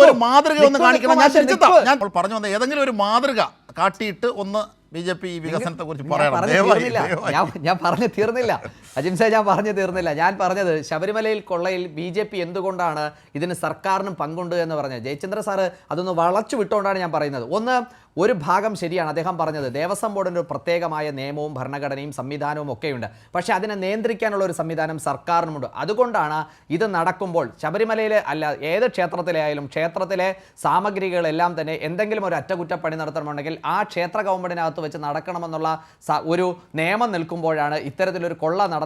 ആ കൊള്ള ഉണ്ടായെന്ന് ഞാൻ പറഞ്ഞു തീർന്നോട്ടെ, ഞാൻ എന്റെ പോയിന്റ് പറഞ്ഞ് അവസാനിപ്പിക്കുന്നു. ഈ ദേവസ്വം ബോർഡുകൾ നടത്തിയ കൊള്ള അതിന് ഉത്തരവാദിത്തം സർക്കാരിനുണ്ട്. അത് ഏതെങ്കിലും ഒരു വകുപ്പ് മന്ത്രിക്ക് എന്ന് മാത്രമായി ചുരുക്കാൻ, അത് ഇപ്പോഴുള്ള ദേവസ്വം മന്ത്രിക്കോ മുൻ ദേവസ്വം മന്ത്രിക്കോ എന്നുള്ള തരത്തിൽ ചുരുക്കാൻ ഞങ്ങൾ ആഗ്രഹിക്കുന്നില്ല. ഇത് കാലാകാലങ്ങളിലായി ഇതൊരു കൊള്ള സങ്കേതമായി ഈ നാട്ടിൽ ഭരണത്തിലുണ്ടായിരുന്ന കോൺഗ്രസ് ആകട്ടെ അത് CPM ആകട്ടെ അത് നേതൃത്വം നൽകിയിട്ടുണ്ട് എന്ന് തന്നെ ഉറച്ച വിശ്വാസം ഞങ്ങൾക്കുണ്ട്. അത് ഞങ്ങൾ ഈ തെരഞ്ഞെടുപ്പ് കാലത്ത് ഞങ്ങളൊരു പ്രചരണ വിഷയമായി അവതരിപ്പിക്കുകയും. അജിംസിനോട് എനിക്കൊരു കാര്യമുള്ളത്, അജിംസ് ഈ ശബരിമല കാര്യങ്ങൾ പറയുമ്പോൾ ഒരു കൊച്ചു കൊച്ചു കുറ്റങ്ങൾ പറഞ്ഞാണ് മറയ്ക്കാൻ ശ്രമിക്കുന്നത്. ഇത് കൊച്ചു കൊച്ചു കുറ്റങ്ങളല്ല അജിംസെ, ഇതൊരു വലിയ കൊള്ള തന്നെയാണ്. ഒരു നാടിനാകെ, ഒരു നാടിൻ്റെ വിശ്വാസത്തെ ആകെ തകർത്ത വലിയ കൊള്ള തന്നെയാണ് എന്ന് അങ്ങ് ഇടയ്ക്കെങ്കിലും ഒന്ന് ഓർമ്മിപ്പിക്കുന്നതല്ല. പിന്നെ ഈ രാഹുൽ മാങ്കൂട്ടത്തിൽ വിഷയത്തിൽ നിങ്ങൾ പോലും ഇങ്ങനെ ചർച്ചയ്ക്കൊരു ഇടയൊരുക്കരുത്. കാരണം ഞാൻ പറയുന്നത്, ഞാനൊരു യുവജന പ്രവർത്തകൻ എന്ന നിലയിലും അപ്പുറത്തേക്ക് ഞാനൊരു മനുഷ്യൻ എന്ന നിലയിൽ പറയുന്നു, എനിക്കും ഭാര്യയുണ്ട്, എനിക്കും കുട്ടിയുണ്ട്, എനിക്കും അമ്മയുണ്ട്. ഞാൻ പറയുന്നത് ഈ നാട്ടിലെ ഒരു സ്ത്രീയുടെ ഏറ്റവും വലിയ ആഗ്രഹമെന്ന് പറയുക ഒന്ന് അമ്മയാവുക, ആ മാതൃത്വത്തെയാണ് ഏറ്റവും കൂടുതലായി അവർ ആഗ്രഹിക്കുന്ന ഒരു കാര്യമായി നമുക്ക് മനസ്സിലാക്കാൻ സാധിക്കുന്നത്. കാരണം കല്യാണം കഴിഞ്ഞിട്ടും കുട്ടികളില്ലാതെ കരഞ്ഞ് കണ്ണീരുമായി പ്രാർത്ഥനയോടെ ഇരിക്കുന്ന ഒരുപാട് അമ്മമാരുണ്ട് ഈ നാട്ടിൽ, ഒരുപാട് സ്ത്രീകളുണ്ട്. അവിടെയാണ് ഇത്തരത്തിലുള്ള കൊടും ക്രിമിനലുകൾ, അതിനും അപ്പുറത്തേക്ക് ഒരു വാക്ക് പറയാനില്ല, കൊടും ക്രിമിനലുകൾ, ഇവരൊന്നും ഈ നാടിന് തന്നെ അപമാനമാണ്. ഈ കോൺഗ്രസ്സുകാർ എന്തിനാണ് ഇങ്ങനെ വീണ്ടും വീണ്ടും ന്യായീകരിച്ച് വീണ്ടും വീണ്ടും ഈ ചെളിക്കൂണ്ടിലേക്ക് വീഴുന്നത് എന്ന് എനിക്ക് മനസ്സിലാവുന്നില്ല. തൗഫീഖിനോടൊക്കെ എനിക്ക് സഹതാപം തോന്നുന്നു. എന്തിനാണ് നിങ്ങൾ മറുപടി ഇല്ല എന്ന്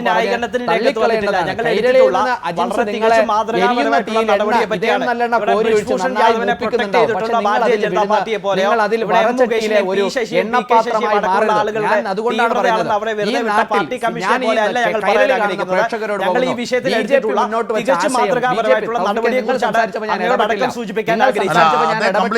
ജനാധിപത്യ മാന്യത കാണിക്കൂ. നിങ്ങൾ സംസാരിച്ചപ്പോൾ ഞാൻ ഇടപെട്ടില്ല. ഞാൻ കൈരളി കാണുന്ന പ്രേക്ഷകരോട്, വിധി എഴുതുന്ന കേരളത്തിലെ ജനാധിപത്യത്തിൽ മഷി ചാർത്തുന്ന പ്രേക്ഷകരോട് പറയുന്നു, ഈ കമ്മ്യൂണിസ്റ്റ് പാർട്ടി ആകട്ടെ കോൺഗ്രസ് ആകട്ടെ ഇവർ ഒരേ നാണയത്തിൻ്റെ വശങ്ങളാണ്. ഒരു വശത്ത് PK ശശിയും P ശശിയും M മുകേഷും KB Ganesh കുമാറും ഉണ്ടെങ്കിൽ അപ്പുറത്ത് രാഹുൽ മാങ്കുട്ടവും M വിൽസന്റും എൽദോസ് കുന്നപ്പള്ളിയും ഉണ്ട്. ഇതാണ് ഇവരുടെ സ്വഭാവം, ഇതാണ് ഇവരുടെ നാച്ചുറൽ, ഇവരിങ്ങനെയാണ്. അതുകൊണ്ടാണ് ഞങ്ങൾ ഒരു പോസിറ്റീവ് പൊളിറ്റിക്സ് വേണമെന്ന മുദ്രാവാക്യം, ഒരാശയം മുന്നോട്ട് വെക്കുന്നത്. ഞങ്ങൾ വികസിത കേരളം എന്ന് പറയുമ്പോൾ അതിന്റെ വികസിത കേരളം എന്ന് പറയുന്നത് ഒരു പെർഫോമൻസ് ഓഫ് പൊളിറ്റിക്സും ഒരു വികസിത കേരളം എന്ന് പറയുമ്പോൾ അജിംസിന് ചിലപ്പോൾ അത് മനസ്സിലാവില്ല. കാരണം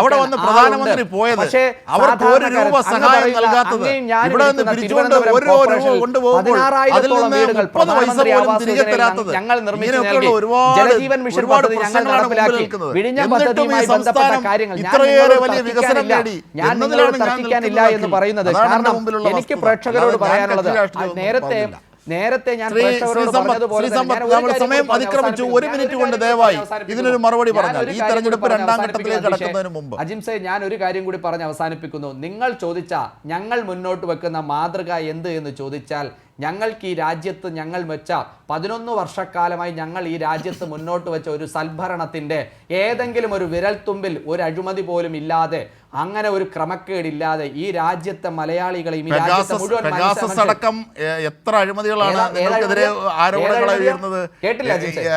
ഈ പെഗാസസ് അടക്കം എത്ര അത് രാഹുൽ ആരോപണങ്ങളാണ് ഗാന്ധി നിങ്ങൾക്കെതിരെ പറഞ്ഞത്. ഉള്ളത്? നിങ്ങൾ അത് മാത്രമല്ല ഈ അത് അയോധ്യ രാഹുൽ ഗാന്ധി ക്ഷേത്ര നിർമ്മാണത്തിൽ രാഹുൽ ഗാന്ധി പോലും വെടിവെച്ചത് അഴിമതി പൊട്ടാതെ ആരോപണങ്ങൾ പോയ- ഉയർന്നില്ലേ? രാഹുൽ ഗാന്ധി വെച്ചത് അയോധ്യ പൊട്ടാതെ ക്ഷേത്ര പോയ ഒരു നിർമ്മാണത്തിൽ പൊട്ടാസാണ്. പോലും അഴിമതി രാഹുൽ ആരോപണങ്ങൾ ഗാന്ധി വെച്ച് ഉയർന്നില്ലേ? പൊട്ടാതെ പോയ അത് വിട്, പൊട്ടാസ് അത് വിട്. എന്തിനാണ് അജിംസെ ഏറ്റെടുക്കുന്നത്? എട്ട് കത്തിച്ച് അത് പൊട്ടില്ലാന്ന്. അത് പൊട്ടാത്ത ശരി, ശരി, ശരി. പൊട്ടാസാണ്. ശ്രീ രാഹുൽ സമ്പത്ത്, ഗാന്ധി ശ്രീ സമ്പത്ത്, പൊട്ടിച്ച ശ്രീ സമ്പത്ത്, പൊട്ടാത്ത പൊട്ടാസാണ്. അജിംസും ഞാൻ ആ കൈരളിയും കുരുക്കിലൊന്നും പൊട്ടിക്കണ്ട. വീടില്ല. ഞങ്ങൾ വെക്കുന്ന അതൊക്കെ മാതൃക ജനങ്ങൾക്കറിയാം. രാജ്യത്തിന്റെ ശ്രീ വികസനം. സമ്പത്ത്, ഒരു 11 മിനിറ്റ് കൊണ്ട് പ്ലീസ്. വർഷത്തെ ഞങ്ങളുടെ ഒരു മിനിറ്റ് വികസനം കൊണ്ട് പ്ലീസ്, തന്നെയാണ് പ്ലീസ്. ഞങ്ങൾ ഈ നാട്ടിലെ ജനങ്ങളോട് പറയുന്നത്. ഓക്കെ അത് ഓക്കെ ജനങ്ങൾ ഓക്കെ ഓക്കെ സമയം ഏറ്റെടുക്കുമെന്നുള്ള അതിക്രമിച്ചു. പൂർണ്ണമായ ബോധ്യം സമയം ഞങ്ങൾക്കുണ്ട്. അതിക്രമിച്ചു. Okay organised looting and the legal plunder ദൈ നെയിം ഇസ് BJP. ഈ രാജ്യത്തെ മുഴുവൻ വിറ്റുകാശാക്കുക എന്നുള്ളത്, പൊതുമേഖലാ സ്ഥാപനങ്ങൾ വിറ്റു തുലയ്ക്കുക എന്നുള്ളത് ഇടപെടണം. നടന്നുകൊണ്ടേയിരിക്കും. ജനാധിപത്യമല്ലാത്ത ഏറ്റവും ഒന്നും കൂടുതൽ ഇടപെടുന്നില്ല. ഇന്ത്യ എന്ന ഒരു രാഷ്ട്രത്തിൽ സിവിൽ ഏവിയേഷൻ മിനിസ്ട്രിയുടെ ആവശ്യം ഇൻഡിഗോ. ഉണ്ടോ? കഴിഞ്ഞ എത്ര ദിവസമായിട്ടാണ് 10,000-കണക്കിന് യാത്രക്കാർ ഭീകരമായി കൊള്ളയടിക്കപ്പെടുന്നത്? മാത്രമല്ല സ്ട്രാൻഡഡ് ആണ്, എവിടെ മരുഭൂമിയിലേതുപോലെ. ആരും ചോദിക്കാനും പറയാനുമില്ല. ഈ രാജ്യത്തിൻ്റെ ആകാശവും ഭൂമിയും ജലവും കടലുമെല്ലാം സ്വകാര്യവൽക്കരിക്കപ്പെട്ടുകൊണ്ടേയിരിക്കുകയാണ്. അങ്ങനെ ഈ പറയുന്ന എല്ലാം സ്വകാര്യവൽക്കരിക്കപ്പെട്ടുകൊണ്ടിരിക്കുമ്പോൾ നമ്മളോട് പറയുകയാണ് ഇതാണ് വികസനം എന്ന് പറയുന്നത്. ആരുടെ വികസനം എന്നതാണ് ചോദ്യം. ഇവിടെ ഈ പ്രൈവറ്റൈസേഷൻ എന്നുള്ളത് കൊണ്ട് എല്ലാ സാമൂഹ്യ നീതിയും അപ്രത്യക്ഷമാവുകയാണ് ചെയ്യുന്നത്. ഇവിടെ ഇന്ത്യയിൽ എന്തിനാണ് ഒരു മന്ത്രി, ഒരു യൂണിയൻ ക്യാബിനറ്റ് മന്ത്രി, മറ്റു രാജ്യങ്ങളിൽ നിങ്ങളൊന്ന് അന്വേഷിച്ച് നോക്കണം അജിംഷാദെ, ministry of transport and infrastructure ഇങ്ങനെയൊക്കെ പറഞ്ഞിട്ടാണുള്ളത്. ഇവിടെ ഒരു വിമാന കമ്പനി പോലും ഇന്ത്യ ഗവൺമെൻറ്റിനില്ല. ഉണ്ടായിരുന്ന എയർ ഇന്ത്യയെ തന്നെ സ്വകാര്യവൽക്കരിച്ചു. ഇത് 2-3 പ്ലേയേഴ്സിൻ്റെ വളരെ മൊണോപ്പൊളിയായി ഇത്തരം കാര്യങ്ങൾ മാറ്റി നമ്മളെല്ലാം ഇങ്ങനെ പോക്കറ്റ് അടിച്ചുകൊണ്ടേയിരിക്കുകയാണ്. It's organised looting and the legal plunder. അതാണ് നടക്കുന്നത്. അഴിമതി വ്യവസ്ഥാപിതമാക്കുക, അഴിമതി വ്യവസ്ഥാപിതമാക്കുകയും ഒരു അഴിമതിയും ഇല്ല എന്ന് പറയുകയും ചെയ്യുക. എല്ലാവരുടെയും അക്കൗണ്ടുകളിലേക്ക് LPG-യുടെ സബ്സിഡി വന്നുകൊണ്ടിരിക്കുകയാണല്ലോ. എല്ലാവരുടെയും അക്കൗണ്ടുകളിലേക്ക് ഈ LPG-യുടെ സബ്സിഡി വന്നുകൊണ്ടിരിക്കുകയാണല്ലോ. പെട്രോളിന് 108 രൂപ കഴിഞ്ഞാൽ അപ്പുറത്തേക്ക് നമ്മൾ എത്തിയല്ലോ. പോക്കറ്റിലെ കൊള്ളയല്ല. ഇലക്ട്രൽ ബോണ്ടുകൾ അടക്കം ഇത് അൺകോൺസ്റ്റിറ്റ്യൂഷണൽ ആണെന്ന് ഇന്ത്യയുടെ സുപ്രീം കോടതി എന്തായാലും സമയപരിമിതി ഉള്ളതുകൊണ്ട് ജനവിധി എന്താകുമെന്ന് നമുക്ക് 13-ന് അറിയാം. രണ്ടാം ഘട്ട വോട്ടെടുപ്പിലേക്ക് കൂടി പോവുകയാണ്. ജനാധിപത്യത്തിന്റെ ഉത്സവം വികസിക്കുമ്പോൾ പറയാനുള്ളത് വിവിധ രാഷ്ട്രീയ കക്ഷികൾ പറഞ്ഞുകൊണ്ടേയിരിക്കുന്നു. തീർച്ചയായും ചർച്ചയിൽ പങ്കെടുത്തവർക്കൊക്കെ നന്ദി. ന്യൂസ് ആൻഡ് ന്യൂസിലൂടെ പൂർണ്ണമാകുന്നു.